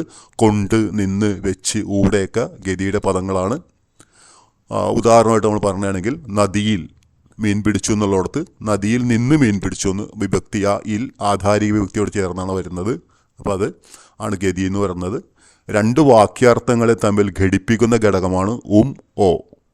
ഇപ്പോൾ ഭീമൻ്റെയും അർജുനൻ്റെയും ഊഴം, ഭീമൻ്റെയോ അർജുനൻ്റെയോ ഊഴം എന്ന് പറയുന്നത് നമുക്ക് അതുപോലെ തന്നെ പേനയും പുസ്തകവും, പേനയോ പുസ്തകമോ എന്നുള്ള രീതിയിലൊക്കെ ഘടിപ്പിക്കുന്നതാണ് ഘടകം എന്ന് പറയുന്നത്. തനിയൊരു വാക്യാർത്ഥത്തെ സൂചിപ്പിക്കുന്നതാണ് വ്യാക്ഷേപകം എന്ന് പറയുന്നത്. ഉദാഹരണത്തിന് ഉവ്, അയ്യോ, കഷ്ടം ഇതെല്ലാമാണ്. ഇനി നമ്മൾ അതിലൊന്നും പെടാത്തെന്ന നിലയിൽ പറയുന്നതാണ് കേവലം. ഓ, തന്നെ. അവർ വന്നുവോ, ഓ എന്ന നിപാതം ചോദ്യാർത്ഥം, അതാണ് അവർ വന്നുവോ. അപ്പോൾ ഓ എന്ന നിപാതം ചോദ്യാർത്ഥത്തെ സൂചിപ്പിക്കുന്നു. ഈശ്വരൻ തന്നെ ശരണം, തന്നെ സവിശേഷാർത്ഥം തരുന്നു. അപ്പോൾ കേവലമാണ് ഓ, തന്നെ, അതെല്ലാം കേവലമാണ് വരുന്നത്. ഇതെല്ലാമാണ് നിപാതത്തിൻ്റെ വിഭാഗം വരുന്നത്. അപ്പോൾ നമുക്കതിനകത്തിന് ഉണ്ടായിരുന്ന മറ്റു ഓപ്ഷനുകളൊന്ന് ലളിതമായിട്ട് പരിചയപ്പെടാം. സാമാന്യനാമം ആണ് അതിൻ്റെ വാചകവിഭാഗമാണ്. കൃതി നാമം, കൃതി ഭേദകം എന്ന് പറയുന്നത് വാചകവിഭാഗമാണ്. അതിൽ നമ്മൾ തിരിക്കുമ്പോൾ വരുന്നത് നാമത്തെ ആദ്യമായിട്ട് തിരിക്കുമ്പോൾ പ്രധാനമായിട്ടും പ്രഥമമായിട്ടുള്ള അതിൻ്റെ ഒരു വിഭജനത്തിൽ വരുന്നതാണ് ദ്രവ്യനാമം, ഗുണനാമം, ക്രിയാനാമം. ഒരു ദ്രവ്യത്തിൻ്റെ നാമത്തെ കുറിക്കുന്ന ദ്രവ്യനാമം, ഗുണത്തിൻ്റെ നാമത്തെ കുറിക്കുന്നത് ഗുണനാമം, ക്രിയയുടെ നാമത്തെ കുറിക്കുന്നത് ക്രിയാനാമം. വളരെ ലളിതമായിട്ട് ഓർത്തിരിക്കാവുന്നതാണ്. അതിൻ്റെ ഉദാഹരണങ്ങൾ അവിടെ കൊടുത്തിട്ടുണ്ട്. ദ്രവ്യനാമത്തിൻ്റെ കാള, കുതിര, ലീല അങ്ങനെ എന്തെങ്കിലുമൊക്കെ വരാം. ഗുണനാമം എന്ന് പറയുമ്പോൾ അഴക്, നന്മ, മിടുക്ക്, തിളക്കം അങ്ങനെയൊക്കെ വരാം. ക്രിയാനാമം ഉറക്കം, കളി, ഓട്ടം, ചാട്ടം അങ്ങനെയൊക്കെ ക്രിയാനാമം വരാം. അടുത്ത വിഭാഗത്തിലേക്ക് വരുമ്പോഴാണ് ദ്രവ്യനാമത്തെ 4 ആയിട്ട് തിരിക്കുന്നുണ്ട്. സംജ്ഞാനാമം, സാമാന്യനാമം, സർവനാമം, മേയനാമം. അപ്പോൾ അതിൽ സംജ്ഞാനാമം ഏതെങ്കിലും ഒന്നിനെ സൂചിപ്പിച്ചു വരുന്നതാണ് സംജ്ഞാനാമം എന്ന് പറഞ്ഞാൽ. കേരളത്തിലെ നിരവധി നദികളിൽ അല്ലെങ്കിൽ 44 നദികളിൽ ഒന്നായ നിള, ഇന്ത്യയിലെ നദികളിൽ ഒന്നായ യമുന അങ്ങനെ വരുന്നതാണ് സംജ്ഞാനാമം. സാമാന്യനാമം പൊതുവെ പറയുന്നതാണ് സാമാന്യനാമം. മരം, മനുഷ്യൻ. അപ്പോൾ അവിടെ ഒന്നിനെ സൂചിപ്പിക്കുന്നില്ല, പൊതുവെ പറയുകയാണ് ചെയ്യുന്നത്. സർവനാമം എന്ന് പറയുമ്പോൾ നാമത്തിന് പകരമുള്ള നാമമാണ് സർവനാമം. ഞാൻ, അവൻ, നീ, അവൾ അങ്ങനെയൊക്കെ വരുന്നുണ്ട്. ഇതൊന്നിലും പെടാതെ ജാതി വ്യക്തിഭേദമില്ലാതെ വരുന്നതാണ് മേയനാമം എന്ന് പറയുന്നത്. സ്വർണം, ആകാശം, നിലാവ്, വെളിച്ചം, ഇരുട്ട് ഇതെല്ലാം മേയനാമത്തിന് ഉദാഹരണങ്ങളാണ് വരുന്നത്. ഇനി ആ ഓപ്ഷനിൽ നമ്മൾ കണ്ടതാണ് വിഭാഗവും എന്നൊരു ഓപ്ഷൻ അതിനകത്തുണ്ടായിരുന്നു. വിഭാഗം എന്ന് പറയുന്നത് എന്താണ്? ഭേദകം, നാമത്തിൻ്റെ തന്നെ വാചകത്തിൻ്റെ തന്നെ ഒരു വിഭാഗമായ ഭേദകത്തിൽ വരുന്നതാണ് വിഭാഗം എന്ന് പറയുന്നത്. വിഭാഗം എന്ന് പറയുന്ന ഭേദകം ഒരു വസ്തുവിൻ്റെ സവിശേഷ ഒരു സ്വഭാവത്തെ വർണ്ണിക്കുന്ന ഭേദകമാണ് വിഭാഗം എന്ന് പറയുന്നത്. ഭേദകം എന്താണെന്നും കൂടി പെട്ടെന്ന് പറഞ്ഞു പോവുകയാണ്. 7 രീതിയിലാണ് ഭേദകം വരുന്നത്. 7 വിഭാഗം ഭേദങ്ങളുണ്ട്. ഒന്നാമതാണ് ശുദ്ധം എന്ന് പറയുന്നത്. അത് വികാരമൊന്നുമില്ല നിൽക്കുന്നത്, അതായത് വിശേഷങ്ങളെ വേർതിരിക്കാനാവാത്തതാണ് ശുദ്ധം എന്ന് പറയുന്ന വിഭാഗം. നന്മുത്ത്, ചെന്താമര അങ്ങനെ പോലുള്ളത് വരുന്നതാണ്. മറ്റൊന്നാണ് സാർവനാമികം. ബാക്കിയുള്ളതൊക്കെ പെട്ടെന്ന് ഓർത്തിരിക്കാൻ എളുപ്പമാണ്. സാർവനാമികം എന്ന് പറഞ്ഞാൽ സർവനാമം ഭേദമായിട്ട് വരുന്നതാണ്. സർവനാമം അവിടം, അയാൾ, ഇവിടം, അക്കാലം, ഇക്കാലം അങ്ങനെയൊക്കെ വരുന്നതാണ്. മൂന്നാമത്തത് സംഖ്യാരൂപമായ ഭേദകമാണ്. അവിടെ സാഖ്യം എന്ന് പറയുമ്പോൾ സംഖ്യ ഭേദകമായിട്ട് വരുന്നതാണ്. 4 ലോകം, അയ്യമ്പൻ അതുപോലൊക്കെ വരുന്നതാണ്. നാലാമത്തതാണ് നമ്മൾ ഉത്തരമായിട്ട് വന്ന വിഭാവകം. വിഭാവകം എന്ന് പറയുമ്പോൾ അതിന് ഉദാഹരണം കൊടുത്തിരിക്കുന്നത് അതൊക്കെയാണ്. ധീരവനിത, എന്തെങ്കിലും ഒരു സവിശേഷ സ്വഭാവത്തെ, സുന്ദര പുഷ്പം, ലളിതഗാനം, കോമളരൂപം അങ്ങനെയൊക്കെ വരുന്നതാണ് വിഭാവം എന്ന് പറയുന്നത്. 5ാമത്തേതാണ് പാരിമാണികം, അളവിനെ സൂചിപ്പിക്കുന്നു. പാരിമാണികം നമ്മൾ ശബ്ദസാമ്യം അർത്ഥവ്യത്യാസം എന്ന വിഭാഗത്തിൽ പഠിക്കുന്നുണ്ട്. പരിണാമം, മാറ്റം, പരിമാണം, അളവ്. അപ്പോൾ പാരിമാണികം എന്ന് പറയുമ്പോൾ പരിമാണം, അളവിൽ നിന്നുണ്ടാവുന്നത്. അപ്പോൾ നാഴി, അരി, ഇത്ര നേരം ഇങ്ങനെയൊക്കെ വരുന്നതാണ് പാരിമാണികം എന്ന ഭേദകം വരുന്നത്. മറ്റൊന്ന് നാമാങ്കജമാണ്. നാമാങ്കജം എന്ന് പറഞ്ഞാൽ പേരച്ചൻ തന്നെയാണ്. പെറ്റമ്മ, കറുത്ത നൂൽ. ക്രിയാങ്കജം ഓർത്തിരിക്കാൻ എളുപ്പമാണ്. വിനേച്ഛമാണ്. ക്രിയാങ്കജം എന്ന് പറഞ്ഞാൽ വിനേച്ഛമാണ്. ഇപ്പോൾ ഇവിടെ നമ്മൾ 7 ഭേദവും പഠിക്കുമ്പോഴും 1-2 മാത്രമേ നമുക്ക് പ്രത്യേകിച്ച് പഠിക്കേണ്ടതുള്ളൂ. ബാക്കി നമുക്ക് സംഖ്യയെയും അളവിനെയും സർവനാമത്തെയും പേരച്ചത്തെയും വിനയിച്ചതെയും ഒക്കെ ചേർത്തുകൊണ്ടാണ് വരുന്നത്. അതുകൊണ്ട് അത് ഓർത്തിരിക്കാനും എളുപ്പമാണ്. മറ്റൊരു ഓപ്ഷനകത്തുണ്ടായിരുന്നതാണ് തദ്ധിതം എന്ന് പറയുന്നത്. തദ്ധിതം എന്ന് പറഞ്ഞാൽ എന്താണെന്ന് പല പരീക്ഷയ്ക്കും ചോദിക്കാറുള്ളതാണ് തദ്ധിതം. തദ്ധിതത്തിൻ്റെ നിർവചനം ഇതാണ്: നാമത്തിൽ നിന്നോ ഭേദകത്തിൽ നിന്നോ ഉണ്ടാവുന്ന മറ്റൊരു നാമത്തെയാണ് തദ്ധിതം എന്ന് പറയുന്നത്. അതുകൊണ്ട് തന്നെ തദ്ധിതത്തിൻ്റെ ഓപ്ഷനിൽ വന്നപ്പോൾ തന്നെ നമുക്കറിയാം തദ്ധിതം നാമവിഭാഗത്തിൽ പെടുന്നതാണ്, അല്ലെങ്കിൽ വാചക വിഭാഗത്തിൽ പെടുന്നതാണത്. ഇപ്പോൾ ദശരഥൻ്റെ പുത്രൻ ദാശരഥി, ബുദ്ധിയുള്ളവൻ ബുദ്ധിമാൻ, മൃദുവായിരിക്കുന്നത് മൃദുത്വം, എങ്ങനെയൊക്കെയാണ് വരുന്നത്. തദ്ധിതവും നമ്മൾ പ്രധാനമായും പറയുമ്പോൾ 4 വിഭാഗത്തിലേക്ക് വരുന്നുണ്ട്. തദ്ധിതം തന്മാത്ര തദ്ധിതം വരുന്നുണ്ട്. മ, തം, ത്വം. അത് തം എന്നുള്ളത് മലയാള പദങ്ങളുടെ പ്രത്യയത്തെയും ത്വം എന്നുള്ളത് സംസ്കൃത പദങ്ങളുടെ പ്രത്യയത്തെ ഉപയോഗിക്കുന്നതാണ്. തരം, തനം, തമം ഇങ്ങനെയൊക്കെ പ്രത്യയം വരുന്നുണ്ട്. മണ്ടൻ, മണ്ടത്തം, കള്ളൻ, കള്ളം, കള്ളത്തരം. രണ്ടാമത്താണ് തദ്ദുതദ്ധിതം എന്ന് പറയുന്നത്. തദ്ദുതദ്ധിതത്തിൻ്റെ നിർവചനം അതുള്ളത്, അതിലുള്ളത്, അവിടെ നിന്ന് വരുന്നത് എന്നീ അർത്ഥങ്ങളിലുള്ളതാണ്. അൻ പ്രത്യയമായിട്ട് വരുന്നതാണ്. ഇപ്പോൾ ഉദാഹരണം പറഞ്ഞാൽ മടിയുള്ളവൻ മടിയൻ, തടിയുള്ളവൻ തടിയൻ, മൂപ്പുള്ളവൻ മൂപ്പൻ, അതുപോലെ തന്നെ തെക്കുള്ളവൻ തെക്കൻ, കിഴക്കുള്ളവൻ കിഴക്കൻ. അപ്പോൾ അങ്ങനെയെല്ലാമാണ് തദ്ദുതദ്ധിതം വരുന്നത്. മൂന്നാമത്തതാണ് നാമനിർമ്മായ തദ്ധിതം എന്ന വിഭാഗം വരുന്നത്. അൻ, അൾ, തൂ ആണ് ഇതിൻ്റെ പ്രത്യയമായിട്ട് വരുന്നത്. അത് പേരച്ചത്തോടും ആധാരിക ആവാസത്തോടും സംബന്ധിക വിഭക്തിയോടും ചേർന്ന് വരുന്നുണ്ട്. അപ്പം അത് വിശദമായിട്ട് നമുക്കത് തദ്ധിതത്തിൻ്റെ കുറിച്ചുള്ള മാത്രം ചോദ്യം വരുമ്പോൾ കുറേ കൂടി വിശദമായിട്ട് പറയാം. പേരച്ച എന്താണ് നമ്മൾ സൂചിപ്പിച്ചാണ്. ആധാരിക ആവാസം എന്ന് പറയുമ്പോൾ ആധാരിക എന്ന വിഭക്തിയോട് മറ്റേതെങ്കിലും വിഭക്തിയും കൂടി ചേർന്ന് വരുമ്പോൾ, ഇപ്പം ഇൽ എന്നാണ് ആധാരിക, അതിൻ്റെ കൂടെ ഏയോ അതിയിലെ അങ്ങനെയൊക്കെ വരുന്നതാണ് ആധാരിക ആഭാസം. സംബന്ധിക നമുക്കറിയാം ൻ്റെ, ഉടെ എന്നീ പ്രത്യയങ്ങൾ വരുന്ന വിഭക്തിയാണ് 7 വിഭക്തിയിൽ വരുന്നതാണ് സംബന്ധിക എന്നുള്ളത്. അപ്പം അതിൻ്റെ ഉദാഹരണമായിട്ട് വരുന്നത് കണ്ടവൻ, വീട്ടിലേത്, എൻ്റേത്. ഈ പേരച്ചത്തിനും ആധാരിക ആഭാസത്തിനും സംബന്ധിക വിഭക്തിക്കും ഉദാഹരണങ്ങളോട് ഓരോന്ന് കൊടുത്തിട്ടുണ്ട്. നാലാമത്തത് വളരെ എളുപ്പമായിട്ട് ഓർത്തിരിക്കാവുന്നതാണ്. സംഖ്യാശബ്ദങ്ങളോട് അല്ലെങ്കിൽ സംഖ്യാനാമങ്ങളോട് ആം എന്ന പ്രത്യയം ചേർന്ന് വരുന്നതാണ് പൂരണതദ്ധിതം. 1 + ആം ഒന്നാം, 100 + ആം നൂറാം.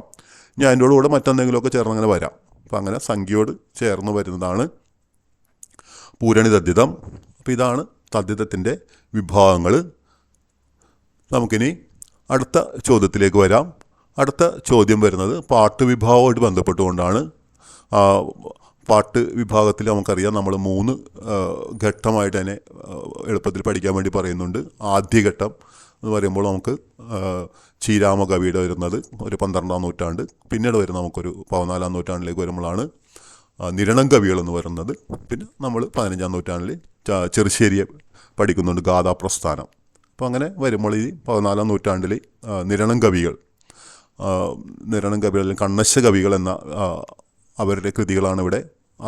ആ വിഭാഗത്തിൽ നിന്ന് ചോദ്യം വന്നിട്ടുള്ളത്. ഭഗവത്ഗീതയ്ക്ക് ആദ്യ പരിഭാഷ നിർവഹിച്ച ഭാഷാകവി. ഇത് മറ്റു രീതിയിലും കണ്ടിട്ടുണ്ട്. ഭഗവത്ഗീതയ്ക്ക് മലയാളത്തിലുണ്ടായ ആദ്യ പരിഭാഷ എന്നും കണ്ടിട്ടുണ്ട്. അപ്പോൾ ഇവിടെ ഓപ്ഷൻ വന്നിരിക്കുന്നത് എഴുത്തച്ഛൻ, പിന്നെ മാധവ് പണിക്കർ, ശങ്കരപ്പണിക്കർ, രാമപ്പണിക്കർ. ഇത് 3 പേരെ അറിയാവുന്നതാണ്. 3 പേരും നിരണം കവികൾ എന്ന വിഭാഗത്തിൽ, അല്ലെങ്കിൽ കണ്ണശ കവികൾ എന്ന വിഭാഗത്തിൽപ്പെട്ടവരാണ്. മാധവ് പണിക്കറും ശങ്കരപ്പണിക്കറും രാമപ്പണിക്കരും വരുന്നത്. എഴുത്തച്ഛൻ നമുക്കത് ഭാഷാപിതാവെന്ന നിലയിൽ നമുക്കത് ആധുനിക കവിത്രയത്തിൽ 2ാമത്തെ കവി നമ്മൾ ചെറുശ്ശേരി എഴുത്തച്ഛൻ നമ്പ്യാർ അങ്ങനെ പഠിക്കുന്നത്. അപ്പോൾ ഇവിടെ ഉത്തരം വരുന്നത് ഭഗവത്ഗീതയ്ക്ക് ആദ്യ പരിഭാഷ നിർവഹിച്ച കവി മാധവ് പണിക്കരാണ് ഉത്തരം വരുന്നത്. അതിൻ്റെ പേര് ഭാഷാ ഭഗവത്ഗീത എന്നാണ്. ഭാഷാ ഭഗവത്ഗീത. ഈ ഭാഷ എന്നത് പൊതുവേ നമ്മൾ ലാംഗ്വേജ് എന്ന പദത്തിന് സമാനമായിട്ട് ഉപയോഗിക്കുന്നതാണെങ്കിലും ആദ്യകാലത്തെല്ലാം നമ്മൾ ഭാഷ എന്നുള്ളിടത്ത് മലയാളം എന്നൊരു സൂചന വരുന്നുണ്ടത്. ഭാഷയ്ക്ക് എന്നാലും മലയാളം എന്നൊരു സൂചന കൂടി വരുന്നുണ്ട്. നമുക്കറിയാം നമ്മുടെ മണിപ്രവാളത്തിന് നിർവചനം പറയുമ്പോൾ ലീലാതിലകത്തിലെല്ലാം നിർവചനം പറയുന്നത് ഭാഷാ സംസ്കൃത യോഗോ മണിപ്രവാളം എന്നുള്ളതാണ്. ഭാഷാ സംസ്കൃത യോഗോ, ഭാഷയും സംസ്കൃതവും ചേർന്നതാണ് മണിപ്രവാളം എന്നാണ് നമ്മൾ പഠിച്ചിട്ടുള്ളത്. ചില കൃതികളൊക്കെ നമുക്ക് എടുത്തു നോക്കി അറിയാം. ഭാഷ എന്നോട് ചേർത്തുകൊണ്ട് ഭാഷാ സാഹിത്യ ചരിത്രം, അതുപോലെ തന്നെ ഭാഷ എന്നുള്ളത് ചേർത്തുകൊണ്ട് ധാരാളം കൃതികൾ അങ്ങനെ ആ മലയാളം എന്ന സൂചന വെച്ച് വരുന്നുണ്ട്. അപ്പോൾ അതിൽ തന്നെ ഇവിടെ നമുക്ക് ഓർത്തിരിക്കാവുന്നതാണ് ഭാഷ ഭഗവത്ഗീത എന്നുള്ളത്. മാധവ് പണിക്കർ നിരണം കവികളിലെ പെട്ട മാധവ് പണിക്കർ രചിച്ചതാണ്. പിന്നെ ഓപ്ഷനിൽ ഉണ്ടായിരുന്ന ഒന്ന് എഴുത്തച്ഛനാണ്. എഴുത്തച്ഛൻ്റെ കൃതികൾ നമ്മൾ നേരത്തെ പറഞ്ഞിട്ടുള്ളതാണ്. എഴുത്തച്ഛൻ്റെ കൃതികൾ എന്നുള്ളത് 4 പ്രധാന കൃതികൾ പറഞ്ഞു പോന്നിട്ടുള്ളതാണ്. പിന്നെ ശങ്കരപ്പണിക്കരാണ് അതിനകത്ത് ഓപ്ഷൻ ഉണ്ടായിരുന്നത്. ശങ്കരപ്പണിക്കരുടെ കൃതിയാണ് ഭാരതമാല. ഭാരതമാലയെക്കുറിച്ചും ഒരു ചോദ്യം കണ്ടിട്ടുള്ളത് മഹാഭാരതം ഇതിവൃത്തമായി മലയാളത്തിലുണ്ടായ ആദ്യ കൃതി എന്നാണ് കണ്ടിട്ടുള്ളത്. അപ്പോൾ ഭാരതമാലയാണ് മഹാഭാരത ഇതിവൃത്തമായിട്ട് മലയാളത്തിലുണ്ടായ ആദ്യ കൃതി. പിന്നീട് ചെറുശ്ശേരിയുടെ നമ്മളൊരു ഭാരതഗാഥ പഠിക്കുന്നുണ്ട്, കൃഷ്ണഗാഥ കൂടാതെ അദ്ദേഹത്തിൻ്റെയാണ് അത്. അതിനെക്കുറിച്ച് അദ്ദേഹത്തിൻ്റെ ആണെന്നോ അല്ല എന്നുള്ള നിരവധി വാദങ്ങളുണ്ട്. എങ്കിലും ഭാരതഗാഥയും ചെറുശ്ശേരിയുടെ ആണെന്നുള്ളതിലാണ് നമ്മൾ പഠിച്ചു പോന്നിട്ടുള്ളത്. അത് ഭാരതഗാഥയാണ്, ഓർത്തിരിക്കാൻ എളുപ്പമാണ്. ഗാഥാ പ്രസ്ഥാനത്തിൽ നിന്നുള്ളത് ഭാരതഗാഥ, ഇത് ഭാരതമാല ശങ്കരപ്പണിക്കരുടെ. നിരങ്കവികളിൽ പ്രധാന കവി എന്ന് നമ്മൾ പറയുന്ന അല്ലെങ്കിൽ കൂടുതൽ രചനകൾ നിർവഹിച്ചിട്ടുള്ളത് രാമപ്പണിക്കരാണ്. അദ്ദേഹത്തിൻ്റെ കൃതികളാണ് പ്രശസ്തമായിട്ടുള്ളത്. കണ്ണശരാമായണം, കണ്ണശഭാരതം, കണ്ണശഭാഗവതം, മറ്റൊന്ന് ശിവരാത്രി മഹാത്മ്യം. പാട്ടുപ്രസ്ഥാനം പഠിക്കുമ്പോൾ നമ്മൾ വളരെ വ്യക്തമായിട്ട് പഠിച്ചിട്ടുള്ളതാണ്. എഴുത്തച്ഛന് വരെ മാർഗദർശിയായ ചില കൽപ്പനകൾ അല്ലെങ്കിൽ ചില വർണ്ണനകളിലെല്ലാം എഴുത്തച്ഛന് വരെ മാർഗദർശിയായിരുന്ന കവിയാണ് രാമപ്പണിക്കർ എന്നൊക്കെ പഠിച്ചിട്ടുള്ളതാണ്. ഇനി അടുത്ത ചോദ്യത്തിലേക്ക് വരാം. അടുത്ത ചോദ്യം വരുന്നത് സമാസവുമായിട്ട് ബന്ധപ്പെട്ടാണ് വരുന്നത്. ഇവിടെ ചോദ്യം പൂർവ്വ പദത്തിന് പ്രാധാന്യം വരുന്ന സമാസം എന്നുള്ളതാണ്. ഓപ്ഷൻ വരുന്നത് തൽപുരുഷൻ, അവീഭാവൻ, ബഹുവ്രീഹി, ദ്വന്ദ്വ സമാസം. അപ്പോൾ ഇവിടെ ഉത്തരം വരുന്നത് അവീഭാവനാണ്. ഉത്തരം വരുന്നത് പൂർവ്വപദത്തിന് പ്രാധാന്യം വരുന്നത് ഉത്തരം അവീഭാവനാണ്. അവീഭാവൻ എന്ന സമാസം പല പ്രാവശ്യം ചോദിച്ചിട്ടുള്ളതാണ്. അതിൻ്റെ സവിശേഷത പൂർവ്വപദമാണ്. പൂർവ്വപദം കൂടി ചേരുമ്പോഴാണ് ഉത്തരപദത്തിന് നിലവിലുണ്ടായിരുന്ന അർത്ഥത്തിന് ചെറിയ വ്യത്യാസം അല്ലെങ്കിൽ സവിശേഷ അർത്ഥം കൊടുക്കുന്നത് പൂർവ്വപദമാണ്. അതുകൊണ്ടാണ് അങ്ങനെ അതിനെക്കുറിച്ച് പറയുന്നത്. ഇപ്പം മുഖം എന്ന പദത്തിന് അഭി എന്നൊരു പദം പൂർവ്വപദമായിട്ട് വന്നു ചേർന്നപ്പോൾ അവിടെ അഭിമുഖം എന്നായി. അപ്പോൾ അഭിമുഖം എന്ന് പറയുമ്പോൾ ആ മുഖം എന്ന കേവല അർത്ഥത്തിൽ നിന്നും മുഖത്തിന് നേരെ എന്നുള്ളൊരർത്ഥത്തിലേക്ക് വരുന്നു. ജന്മം എന്ന ഉത്തരപദത്തോട് ആ എന്ന പൂർവ്വപദം ചേരുമ്പോൾ ജന്മം എന്ന പദത്തിനുണ്ടായിരുന്ന കേവല അർത്ഥത്തിന് ജന്മം മുഴുവൻ എന്നൊരു സവിശേഷ അർത്ഥം ആ എന്നൊരു ആദ്യത്തെ പദം കൊടുക്കുകയാണ് ചെയ്യുന്നത്. ക്ഷേത്രം എന്ന ഉത്തരപദത്തിൻ്റെ കൂടെ ഉപ എന്നൊരു പൂർവ്വപദം ചേരുമ്പോൾ ക്ഷേത്രം എന്നുള്ള അർത്ഥത്തിന് കേവല അർത്ഥത്തിൽ നിന്നും അതിന് സവിശേഷമായ ക്ഷേത്രത്തിന് സമീപം എന്നുള്ള മറ്റൊരു അർത്ഥത്തിലേക്ക് അത് മാറുകയാണ് ചെയ്യുന്നത്. മാസം എന്ന ഉത്തരപദത്തോട് പ്രതി എന്നൊരു പൂർവ്വപദം വന്നു ചേരുമ്പോൾ മാസം തോറും എന്നൊരർത്ഥമായിട്ടത് മാറുകയാണ് ചെയ്യുന്നത്. അപ്പോൾ ഉത്തരം വരുന്നത് പൂർവ്വപദത്തിന് പ്രാധാന്യം വരുന്നത് അഭീഭാവൻ. അടുത്തത് ഉത്തരപദത്തിന് പ്രാധാന്യം വരുന്നതാണ് തൽപുരുഷൻ എന്ന് പറയുന്നത്. ഉത്തരപദത്തിന് പ്രാധാന്യം വരുന്ന സമാസമാണ് തൽപുരുഷൻ. തൽപുരുഷൻ നമുക്കറിയാം ഒരു 10 വിഭാഗത്തോളം അത് ആ രീതിയിലൊക്കെ വരുന്നുണ്ട്. പ്രധാനമായിട്ടും അങ്ങനെ വരുന്നുണ്ട്. അതിൽ പ്രധാനമായിട്ടും വരുന്നത് വിഭക്തിയോട് ബന്ധപ്പെട്ട് 7 വിഭക്തിയോട് ബന്ധപ്പെട്ട് തൽപുരുഷൻ വരുന്നുണ്ട്. ഇപ്പോൾ നിർദ്ദേശിക തൽപുരുഷൻ, പ്രതിഗ്രാഹിക തൽപുരുഷൻ, അതുപോലെ സംയോജിക തൽപുരുഷൻ, ഉദ്ദേശിക തൽപുരുഷൻ, പ്രയോജിക തൽപുരുഷൻ, സംബന്ധിക തൽപുരുഷൻ, ആധാരിക തൽപുരുഷൻ, അങ്ങനെയൊക്കെ തൽപുരുഷൻ പ്രത്യേക വിഭാഗങ്ങൾ വരുന്നുണ്ട്. അത് പൊതുവേയും ചോദിക്കാറുണ്ട്. പിന്നെ നമ്മൾ നേരത്തെ പഠിച്ച ദ്യോതകമായിട്ട് ബന്ധപ്പെട്ട് ഗതി തൽപുരുഷൻ കൊണ്ട് എന്നതൊക്കെ ഉപയോഗിക്കുമ്പോൾ ഗതി തൽപുരുഷൻ വരാറുണ്ട്. പിന്നെ വരുന്നതാണ് അലങ്കാരങ്ങളിൽ നിന്ന് 2 ഉപമയുമായി ബന്ധപ്പെട്ട് ഉപമിത സമാസമെന്നും ഉപമാ തൽപുരുഷനെന്നും നോക്കാം. പോലെ എന്ന ഉപമാവാചകം ഉപയോഗിച്ചുകൊണ്ടുള്ള തൽപുരുഷനും കാണാറുണ്ട്. അലങ്കാരത്തിലെ മറ്റൊരു അലങ്കാരമായ രൂപവുമായി ബന്ധപ്പെട്ട് ആകുന്ന എന്നുള്ള വാചകം, രൂപത്തിൻ്റെ വാചകം ഉപയോഗിച്ചുകൊണ്ടുള്ള ആകുന്ന എന്ന ഇത് ഉപയോഗിച്ചുകൊണ്ടും വരാറുണ്ട്. അങ്ങനെയും കാണാറുണ്ട്, തൽപുരുഷൻ കാണാറുണ്ട്. ഇപ്പോൾ ഇവിടെ കാളിദാസൻ എന്ന കവി അത് വിഭക്തിയായിട്ട് ബന്ധപ്പെട്ട് നിർദ്ദേശികമായിട്ട് ബന്ധപ്പെട്ട് വന്നിട്ടുള്ളതാണ്. ഗുരുവിന് ഉള്ള ദക്ഷിണ എന്ന് പറയുമ്പോൾ അത് ന് വരുന്നതുകൊണ്ട് അത് ഉദ്ദേശികമായിട്ട് ബന്ധപ്പെട്ട് വരുന്നതാണ്. നദീമുഖം എന്ന് പറയുമ്പോൾ നദിയുടെ സംബന്ധിയായിട്ട് ബന്ധപ്പെട്ട് വരുന്നതാണ്. വെള്ളിത്താലം, വെള്ളി കൊണ്ട് എന്ന് വന്നുകൊണ്ട് അത് ഗതി തൽപുരുഷനിൽ വരുന്നതാണ്. അപ്പോൾ ഇതെല്ലാം ഉത്തരപദത്തിന് പ്രാധാന്യമുള്ളത് തൽപുരുഷൻ. ആ തൽപുരുഷൻ്റെ കുറച്ച് ഉദാഹരണങ്ങളാണ് ഇവിടെ കണ്ടിട്ടുള്ളത്. ഇനി ഉള്ളതാണ് വരുന്നത് 2 പദത്തിനും പ്രാധാന്യം വരുന്നത്. ഇത് ഓർത്തിരിക്കാൻ വളരെ എളുപ്പമുള്ളത്. ഇപ്പം നമ്മൾ ആദ്യം ചോദിച്ചത് എന്തായിരുന്നു? പൂർവ്വപദത്തിന് പ്രാധാന്യം വരുന്നത്. സമാസത്തിൽ 2 പദങ്ങളാണ് പ്രധാനമായിട്ടുള്ളത്, പൂർവ്വപദവും ഉത്തരപദവും വരുന്നത്. അപ്പോൾ സമാസത്തിൻ്റെ നിർവചനം തന്നെ അങ്ങനെയാണ്. വിഭക്തിക്കുറി കൂടാതെയുള്ള പദസംയോഗം എന്നാണ് സമാസത്തെക്കുറിച്ച് നമ്മൾ പറയുന്നത്. അപ്പോൾ ഈ പദ സംയോഗത്തിൽ വരുമ്പോൾ ആ 2 പദങ്ങൾ മാത്രം പ്രധാനമായിട്ട് എടുത്താൽ മതി. പൂർവ്വപദത്തിന് വരുന്നത് അഭീഭാവൻ, പിന്നെ വരുന്ന പദമാണ് പ്രധാനമായിട്ട്, അല്ലാത്ത രീതിയിലും വരാറുണ്ട് എങ്കിലും പ്രധാനമായിട്ട് വരുന്നത് നമുക്ക് ഉത്തരപദമാണ്. അപ്പോൾ പൂർവം ഉത്തരം. അടുത്ത വരുമ്പോഴേക്കും രണ്ടും കൂടി ചേർന്നാണ് വരുന്നത് പൂർവോത്തര പദങ്ങൾക്ക്. അപ്പോൾ പൂർവപദത്തിനും ഉത്തരപദത്തിനും പ്രാധാന്യം വരുന്ന സമാസം. അങ്ങനെ വരുമ്പോഴേക്കാണ് ദ്വന്ദ്വ സമാസം. ഓർത്തിരിക്കാൻ എളുപ്പമാണ്. രണ്ട് എന്നർത്ഥത്തിൽ നമ്മൾ പഠിക്കുന്നത്. ദ്വിത്വ സന്ധിക്കൊക്കെ നമ്മൾ ദ്വ ഒക്കെ ഉപയോഗിക്കുന്നതുകൊണ്ട് പെട്ടെന്ന് അത് തിരിച്ചറിയാനായിട്ട് സാധിക്കും. അപ്പോൾ ഇവിടെ ദ്വന്ദ്വ സമാസം. അപ്പോൾ ഇവിടെ വരുമ്പോഴാണ് ഗജതുരകങ്ങൾ. രണ്ട് പദങ്ങൾക്കും തുല്യ പ്രാധാന്യമായിരിക്കണം, ഒരു വിഭാഗത്തിൽ നിന്നുള്ളതായിരിക്കണം. ഇപ്പോൾ ഗജവും തുരകവും. തുരകം എന്ന് പറയുമ്പോൾ കുതിര, ആനയും കുതിരയും. കൈകാലുകൾ, കൈയും കാലും. ആ രീതിയിൽ വരുന്നതാണ്. മാതാപിതാക്കൾ, സൂര്യചന്ദ്രന്മാർ, ബാല്യകൗമാരങ്ങൾ. ഇങ്ങനെ ധാരാളം ഉദാഹരണങ്ങളുണ്ട്. ഇനി സംഖ്യയാണെങ്കിൽ വരാം 5, 6 അല്ലെങ്കിൽ 4, 5 അങ്ങനെ എന്തെങ്കിലുമൊക്കെ വരാവുന്നതാണ്. സംഖ്യ എന്ന നിലയിലും വരാവുന്നതാണ്. അങ്ങനെയൊക്കെ ദ്വന്ദ്വ സമാസം തുല്യ പ്രാധാന്യം വരുന്നത്. സമാസം പഠിക്കുമ്പോൾ എപ്പോഴും ഓർത്തിരിക്കാൻ എളുപ്പമുള്ളൊരു കാര്യമാണ് ദ്വന്ദ്വ സമാസം കഴിഞ്ഞിട്ട് നമ്മൾ പഠിക്കുമ്പോൾ ബഹുബ്രീഹി. ഈ ബഹുബ്രീഹി ശരിക്കും പറഞ്ഞാൽ ഈ ദ്വന്ദ്വ സമാസത്തിൻ്റെ ഓപ്പോസിറ്റായിട്ട് അല്ലെങ്കിൽ അതിൻ്റെ ഒരു മറുഭാഗമായിട്ട് വേണമെങ്കിൽ ഓർത്തു വയ്ക്കാവുന്നതാണ്. ദ്വന്ദ്വ സമാസത്തിൻ്റെ നിർവചനം പറഞ്ഞു. പൂർവോത്തര പദങ്ങൾക്ക് അല്ലെങ്കിൽ രണ്ട് പദത്തിനും പ്രാധാന്യം വരുന്നു എന്ന് പറയുമ്പോൾ ദ്വന്ദ്വ സമാസത്തിലേക്ക് വരുമ്പോൾ നമ്മൾ അവിടെ നിന്ന് ബഹുബ്രീഹിയിലേക്ക് വരുമ്പോഴാണ് രണ്ട് പദത്തിനും പ്രാധാന്യം വരുന്നില്ല എന്നുള്ളൊരു സൂചനയിലേക്കാണ് വരുന്നത്. അതുകൊണ്ടാണ് അതിൻ്റെ ഒരു മറുപുറം എന്ന നിലയിൽ അത് പഠിക്കാവുന്നതാണെന്ന് പറഞ്ഞത്. അപ്പോൾ അവിടെ പൂർവോത്തര പദങ്ങൾക്ക് പ്രാധാന്യം വരാത്ത സമാസം എന്ന് കാണാം, രണ്ട് പദത്തിനും പ്രാധാന്യം വരാത്ത സമാസം എന്ന് കാണാം, അന്യപദത്തിന് പ്രാധാന്യം വരാത്ത സമാസം എന്ന് കാണാം. ഏത് രീതിയിലും ചോദ്യം കണ്ടിട്ടുണ്ട്. ഉദാഹരണത്തിന് ഇവിടെ പറയണമെങ്കിൽ മുക്കണ്ണൻ. അപ്പോൾ ഇവിടെ മുക്കണ്ണൻ എന്ന് പറയുമ്പോൾ ഈ രണ്ട് പദത്തിൽ നിന്നും ഉണ്ടായി വരുന്ന രൂപപ്പെട്ടു വരുന്ന മറ്റൊരു വാക്കാണ് വരുന്നത്. 3 കണ്ണുള്ളവൻ ആരോ അവൻ ശിവൻ. പഞ്ചബാണൻ, 5 ബാണങ്ങളുള്ളവൻ ആരോ, അല്ല 5 ബാണങ്ങൾ എയ്യുന്നവൻ ആരോ അവൻ. അപ്പോൾ അവിടെ പഞ്ചബാണൻ എന്ന പദത്തിൽ നിന്നും രൂപപ്പെട്ടിട്ട് വരുന്ന കാമദേവനെന്നോ മന്മഥനെന്നോ ഒരു മറ്റൊരു പദം രൂപപ്പെട്ടു വരുന്നു.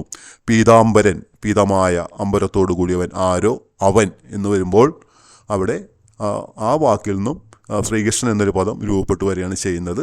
അതാണ് ബഹുബ്രീഹിക്ക് ഉദാഹരണമായിട്ട് വരുന്നത്. അവാർഡ് വിഭാഗത്തിൽ നിന്ന് മറ്റൊരു ചോദ്യമാണ് അടുത്തത്. വയലാർ അവാർഡ് നേടിയ ആദ്യ കവി എന്നുള്ളതാണ് ചോദ്യം. വയലാർ അവാർഡ് നേടിയ ആദ്യ കവി. വയലാർ അവാർഡ് പഠിക്കുമ്പോൾ ഒരു പ്രത്യേകതയായിട്ട് നമുക്ക് മനസ്സിലാക്കാൻ സാധിക്കുന്നത്, വയലാർ പ്രശസ്തനായ കവിയായിരുന്നെങ്കിലും വയലാർ അവാർഡ് ആദ്യത്തെ 4 അവാർഡും നോവൽ വിഭാഗത്തിലാണ് കിട്ടിയിരിക്കുന്നത്. ആദ്യത്തെ 4 അവാർഡ് നമ്മൾ എടുത്തു നോക്കിക്കഴിഞ്ഞാൽ നോവൽ വിഭാഗത്തിലാണ് കിട്ടിയിരിക്കുന്നത്. അതിൻ്റെ വിശദീകരണത്തിലേക്ക് വരാം. അതിന് മുമ്പ് ഓപ്ഷൻ നോക്കാം. ബാലാമണിയമ്മ, ONV, വൈലോപ്പിള്ളി, ലളിതാംബിക അന്തർജനം. അപ്പോൾ ആദ്യ കവി എന്ന ചോദിച്ചിരിക്കുന്നതുകൊണ്ട് ലളിതാംബിക അന്തർജനം എന്തായാലും, ലളിതാംബിക അന്തർജനം ആദ്യകാലത്ത് കവിതകളൊക്കെ എഴുതിയിട്ടുള്ളതാണെങ്കിലും കവി എന്ന നിലയിലല്ല വയലാർ അവാർഡ് കിട്ടിയത്. ബാലാമണിയമ്മയും ഇതിൽ വരുന്നില്ല, ആദ്യത്തിൽ വരുന്നില്ല. ONVയും വരുന്നില്ല. പിന്നെ വരുന്നത് വൈലോപ്പിള്ളിയാണ്. അപ്പോൾ വയലാർ അവാർഡ് നേടിയ ആദ്യ കവി വൈലോപ്പിള്ളിയാണ്. 1981 അദ്ദേഹത്തിന് അവാർഡ് കിട്ടുന്നത്. അത് കൂടാതെ പറയുകയാണെങ്കിൽ ഒരു സ്വതന്ത്ര കൃതിക്ക് ഓടക്കുഴൽ അവാർഡ് നേടിയ ആദ്യ കവിയും വൈലോപ്പിള്ളിയാണ്. വിട 1971. അപ്പോൾ 1968, 69 ഓടക്കുഴൽ അവാർഡ് നമ്മൾ ചർച്ച ചെയ്താണ്. അതുകൊണ്ട് അതിൻ്റെ ഉത്തരം മാത്രം ശ്രദ്ധിച്ചാൽ മതി. അത് 1971. ഇപ്പോൾ 68, 69, 70 വരെയുള്ള കൃതി നമ്മൾ ആദ്യത്തെ ചോദ്യത്തിൽ ചർച്ച ചെയ്താണ്. 71 ഒരു സ്വതന്ത്ര കൃതിക്ക്, പരിഭാഷ അല്ലാത്ത കൃതിക്ക് കിട്ടുന്ന കവിയും വൈലോപ്പിള്ളി തന്നെയാണ്. 71 വിട എന്നാണ് ആ കൃതി. അപ്പോൾ ഓടക്കുഴൽ അവാർഡ് നേടിയ കൃതി ചോദിച്ചാൽ വൈലോപ്പിള്ളിക്ക്, ഓടക്കുഴൽ അവാർഡ് നേടിക്കൊടുത്ത കൃതി ചോദിച്ചു കഴിഞ്ഞാൽ വിട എന്നുള്ള കൃതിയാണ്. ഇവിടെ നമ്മുടെ ചോദ്യത്തിൽ വരുന്നത് വയലാർ അവാർഡ് നേടിയ ആദ്യ കവി വൈലോപ്പിള്ളിയാണ്. കൃതി മകരക്കൊയ്ത്താണ്. ആ വൈലോപ്പിള്ളിയുടെ കൃതിയൊക്കെ നമുക്കറിയാം, പ്രധാന കൃതികളിൽപ്പെട്ടതാണ്. മകരക്കൊയ്ത്ത്, കന്നിക്കൊയ്ത്ത്, അങ്ങനെ വിട, ശ്രീരേഖ, കയ്പവല്ലരി, അങ്ങനെ ധാരാളം കൃതികൾ അദ്ദേഹത്തിൻ്റെ ഉണ്ട്. മറ്റു ഓപ്ഷനുകൾ നോക്കാം. അഗ്നിസാക്ഷി നേരത്തെ പറഞ്ഞാണ്, ലളിതാംബിക തന്നെ വരുന്നതാണ്. ഇനി വയലാർ അവാർഡിൻ്റെ ഒരു കാര്യം ഇവിടെ സൂചിപ്പിച്ചു. വയലാർ അവാർഡ്, വയലാർ കവിയായിരുന്നെങ്കിലും ആദ്യത്തെ 4 അവാർഡുകളും പോയത് നോവൽ വിഭാഗത്തിലേക്കാണെന്ന് പറഞ്ഞു. അപ്പോൾ 1977 ലളിതാംബിക അന്തർജനം, 78 PK ബാലകൃഷ്ണൻ ഇനി ഞാൻ ഉറങ്ങട്ടെ എന്ന കൃതിക്കാണ് കിട്ടിയത്. അതിൻ്റെ ആ PK ബാലകൃഷ്ണൻ്റെ ഈ കൃതിക്ക് മറ്റൊരു പ്രത്യേകതയും കൂടിയുണ്ട്. കർണൻ കഥാപാത്രമായ മലയാള നോവൽ എന്നൊരു ചോദ്യത്തിന് ഉത്തരമായിട്ട് നമ്മളിത് പഠിച്ചിട്ടുള്ളതാണ്. ധാരാളം പ്രശസ്ത കൃതികൾ രചിച്ചിട്ടുള്ള വ്യക്തിയാണ് പി.കെ. ബാലകൃഷ്ണൻ. സാഹിത്യം, സിദ്ധിയും സാധനയും, കാവ്യകലവും കുമാരനാശാനിലൂടെ അങ്ങനെ ധാരാളം കൃതികൾ അദ്ദേഹം രചിച്ചിട്ടുള്ള ഒരു വലിയ എഴുത്തുകാരനാണ് പി.കെ. ബാലകൃഷ്ണൻ. 78 അദ്ദേഹത്തിന് കിട്ടിയത്. 79 വരുമ്പോൾ മലയാറ്റൂർ രാമകൃഷ്ണൻ, യന്ത്രം, മലയാറ്റൂർ രാമകൃഷ്ണൻ. നമുക്കറിയാം പൊന്നി, യക്ഷി, വേരുകൾ പോലുള്ള ധാരാളം കൃതികൾ നമ്മൾ മലയാറ്റൂരിൽ പഠിച്ചിട്ടുണ്ട്. ബ്രിഗേഡിയർ കഥകൾ അറിയപ്പെടുന്ന ഒരു കാർട്ടൂൺ സ്റ്റുഡിയോയൊക്കെ ആയിരുന്നു മലയാറ്റൂർ രാമകൃഷ്ണൻ. അപ്പോൾ അദ്ദേഹത്തിൻ്റെ യന്ത്രം എന്ന കൃതിക്കാണ് 79 കിട്ടിയത്. 80 തകഴിയുടെ കയറിനാണ് കിട്ടിയത്. തകഴിയുടെ രചിച്ച കയററിയാം മലയാളത്തിലെ രണ്ടാമത്തെ വലിയ നോവൽ എന്ന നിലയിലും തകഴിയുടെ ഏറ്റവും വലിയ നോവൽ എന്ന നിലയിലും ഒക്കെ പഠിച്ചിട്ടുള്ളതാണ്. അവകാശികൾ കഴിഞ്ഞ് കഴിഞ്ഞാൽ പിന്നെ വരുന്നത് മലയാളത്തിലെ രണ്ടാമത്തെ വലിയ നോവൽ എന്ന നിലയിൽ കയറിനാണ് പ്രാധാന്യം വരുന്നത്. അപ്പോൾ അതുകൊണ്ടാണ് ആദ്യം തന്നെ സൂചിപ്പിച്ചത് 77-ലും 78-ലും 79-ലും 80-ലും 4 നോവലുകൾക്കാണ് ലഭിച്ചത്. 5ാമത് വരുന്നതാണ് 81-ലാണ് കിട്ടിയത്. അതുകൊണ്ടാണ് നമ്മുടെ ഉത്തരമായിട്ടത് വരുന്നത്. തൊട്ടടുത്ത വർഷവും വയലാർ അവാർഡ് ലഭിച്ചത് കവിതയ്ക്ക് തന്നെയാണ്. ONV കുറുപ്പിൻ്റെ ഉപ്പ്, അതും പലപ്പോഴും ചോദിച്ചിട്ടുള്ള ONVക്ക് വയലാർ അവാർഡ് നേടിക്കൊടുത്ത വയലാർ അവാർഡിൻ്റെ പ്രാധാന്യം പല പ്രാവശ്യം ചോദിച്ചിട്ടുള്ളതാണ്. ONVക്ക് വയലാർ അവാർഡ് നേടിക്കൊടുത്ത കൃതി, MDക്ക് വയലാർ അവാർഡ് നേടിക്കൊടുത്ത കൃതി രണ്ടാം ഊഴം, അറിയാവുന്ന എല്ലാവർക്കും. അതുപോലെ തന്നെ വയലാർ അവാർഡ് നേടിക്കൊടുത്ത കൃതി, ഇതിങ്ങനെയെല്ലാം വയലാർ അവാർഡ് വളരെ പ്രശസ്തമായിട്ടുള്ള അവാർഡ് തന്നെയാണത്. മറ്റൊരു ഓപ്ഷൻ ഉണ്ടായിരുന്ന ബാലാമണി അമ്മയാണ്. ബാലാമണി ബാലാമണിയമ്മയെക്കുറിച്ച് ചോദ്യങ്ങൾ അറിയാം. സരസ്വതി സമ്മാനം നേടിയ നൈവേദ്യം എന്ന കൃതിക്ക് ആദ്യ ഒരു മലയാളി എന്ന നിലയിൽ സരസ്വതി സമ്മാനം നേടിയത് ബാലാമണി അമ്മയാണ്. സരസ്വതി സമ്മാനത്തിൻ്റെ സവിശേഷത അറിയാം. ഈ JCB പുരസ്കാരം വരുന്നതിന് മുമ്പ് ഏറ്റവും കൂടുതൽ തുക നൽകിയിരുന്ന 15 ലക്ഷം രൂപ സമ്മാനം നൽകിയിരുന്നൊരു സമ്മാനമായിരുന്നു. ഞാനിവിടത്തേക്കാൾ കൂടുതൽ തുക നൽകുന്നൊരു സമ്മാനം എന്ന നിലയിലൊക്കെ പഠിച്ചിട്ടുള്ളതാണ് സരസ്വതി സമ്മാനം. അപ്പോൾ സരസ്വതി സമ്മാനം നേടിയ ആദ്യ മലയാളി എന്ന നിലയിലാണ് ബാലാമണിയെ വരുന്നത്. അതുകൂടാതെ തന്നെ എഴുത്തച്ഛൻ പുരസ്കാരം നേടിയ ആദ്യ വനിതയും ബാലാമണി അമ്മയാണ്. വള്ളത്തോൾ പുരസ്കാരം നേടിയ ആദ്യ വനിത ബാലാമണി അമ്മയാണ്. മുത്തശ്ശി, മഴുവിൻ്റെ കഥ പോലുള്ള പ്രശസ്ത കൃതികളിലൂടെയൊക്കെ ബാലാമണി അമ്മയെ നമ്മൾ പഠിച്ചിട്ടുള്ളതുമാണ്. ഇത്തരം ചോദ്യങ്ങളാണ് നമ്മളിവിടെ ചർച്ച ചെയ്തത്. അപ്പോൾ എല്ലാ ചോദ്യങ്ങളുടെയും ഓപ്ഷനുകൾ ലളിതമായിട്ട് വിശദീകരിച്ചുകൊണ്ടാണ് ഇവിടെ നമ്മൾ ഈ ക്ലാസ് ചെയ്തിട്ടുള്ളത്. അപ്പോൾ നിങ്ങൾക്കത് പ്രയോജനകരമായി കരുതുന്നു. ഇതുപോലുള്ള ചോദ്യങ്ങളും അതിൻ്റെ ലളിതമായ വിശദീകരണങ്ങളും ഉൾപ്പെടുത്തിക്കൊണ്ട് മറ്റൊരു ക്ലാസ്സിൽ നമുക്ക് വീണ്ടും കാണാം. നന്ദി, നമസ്കാരം.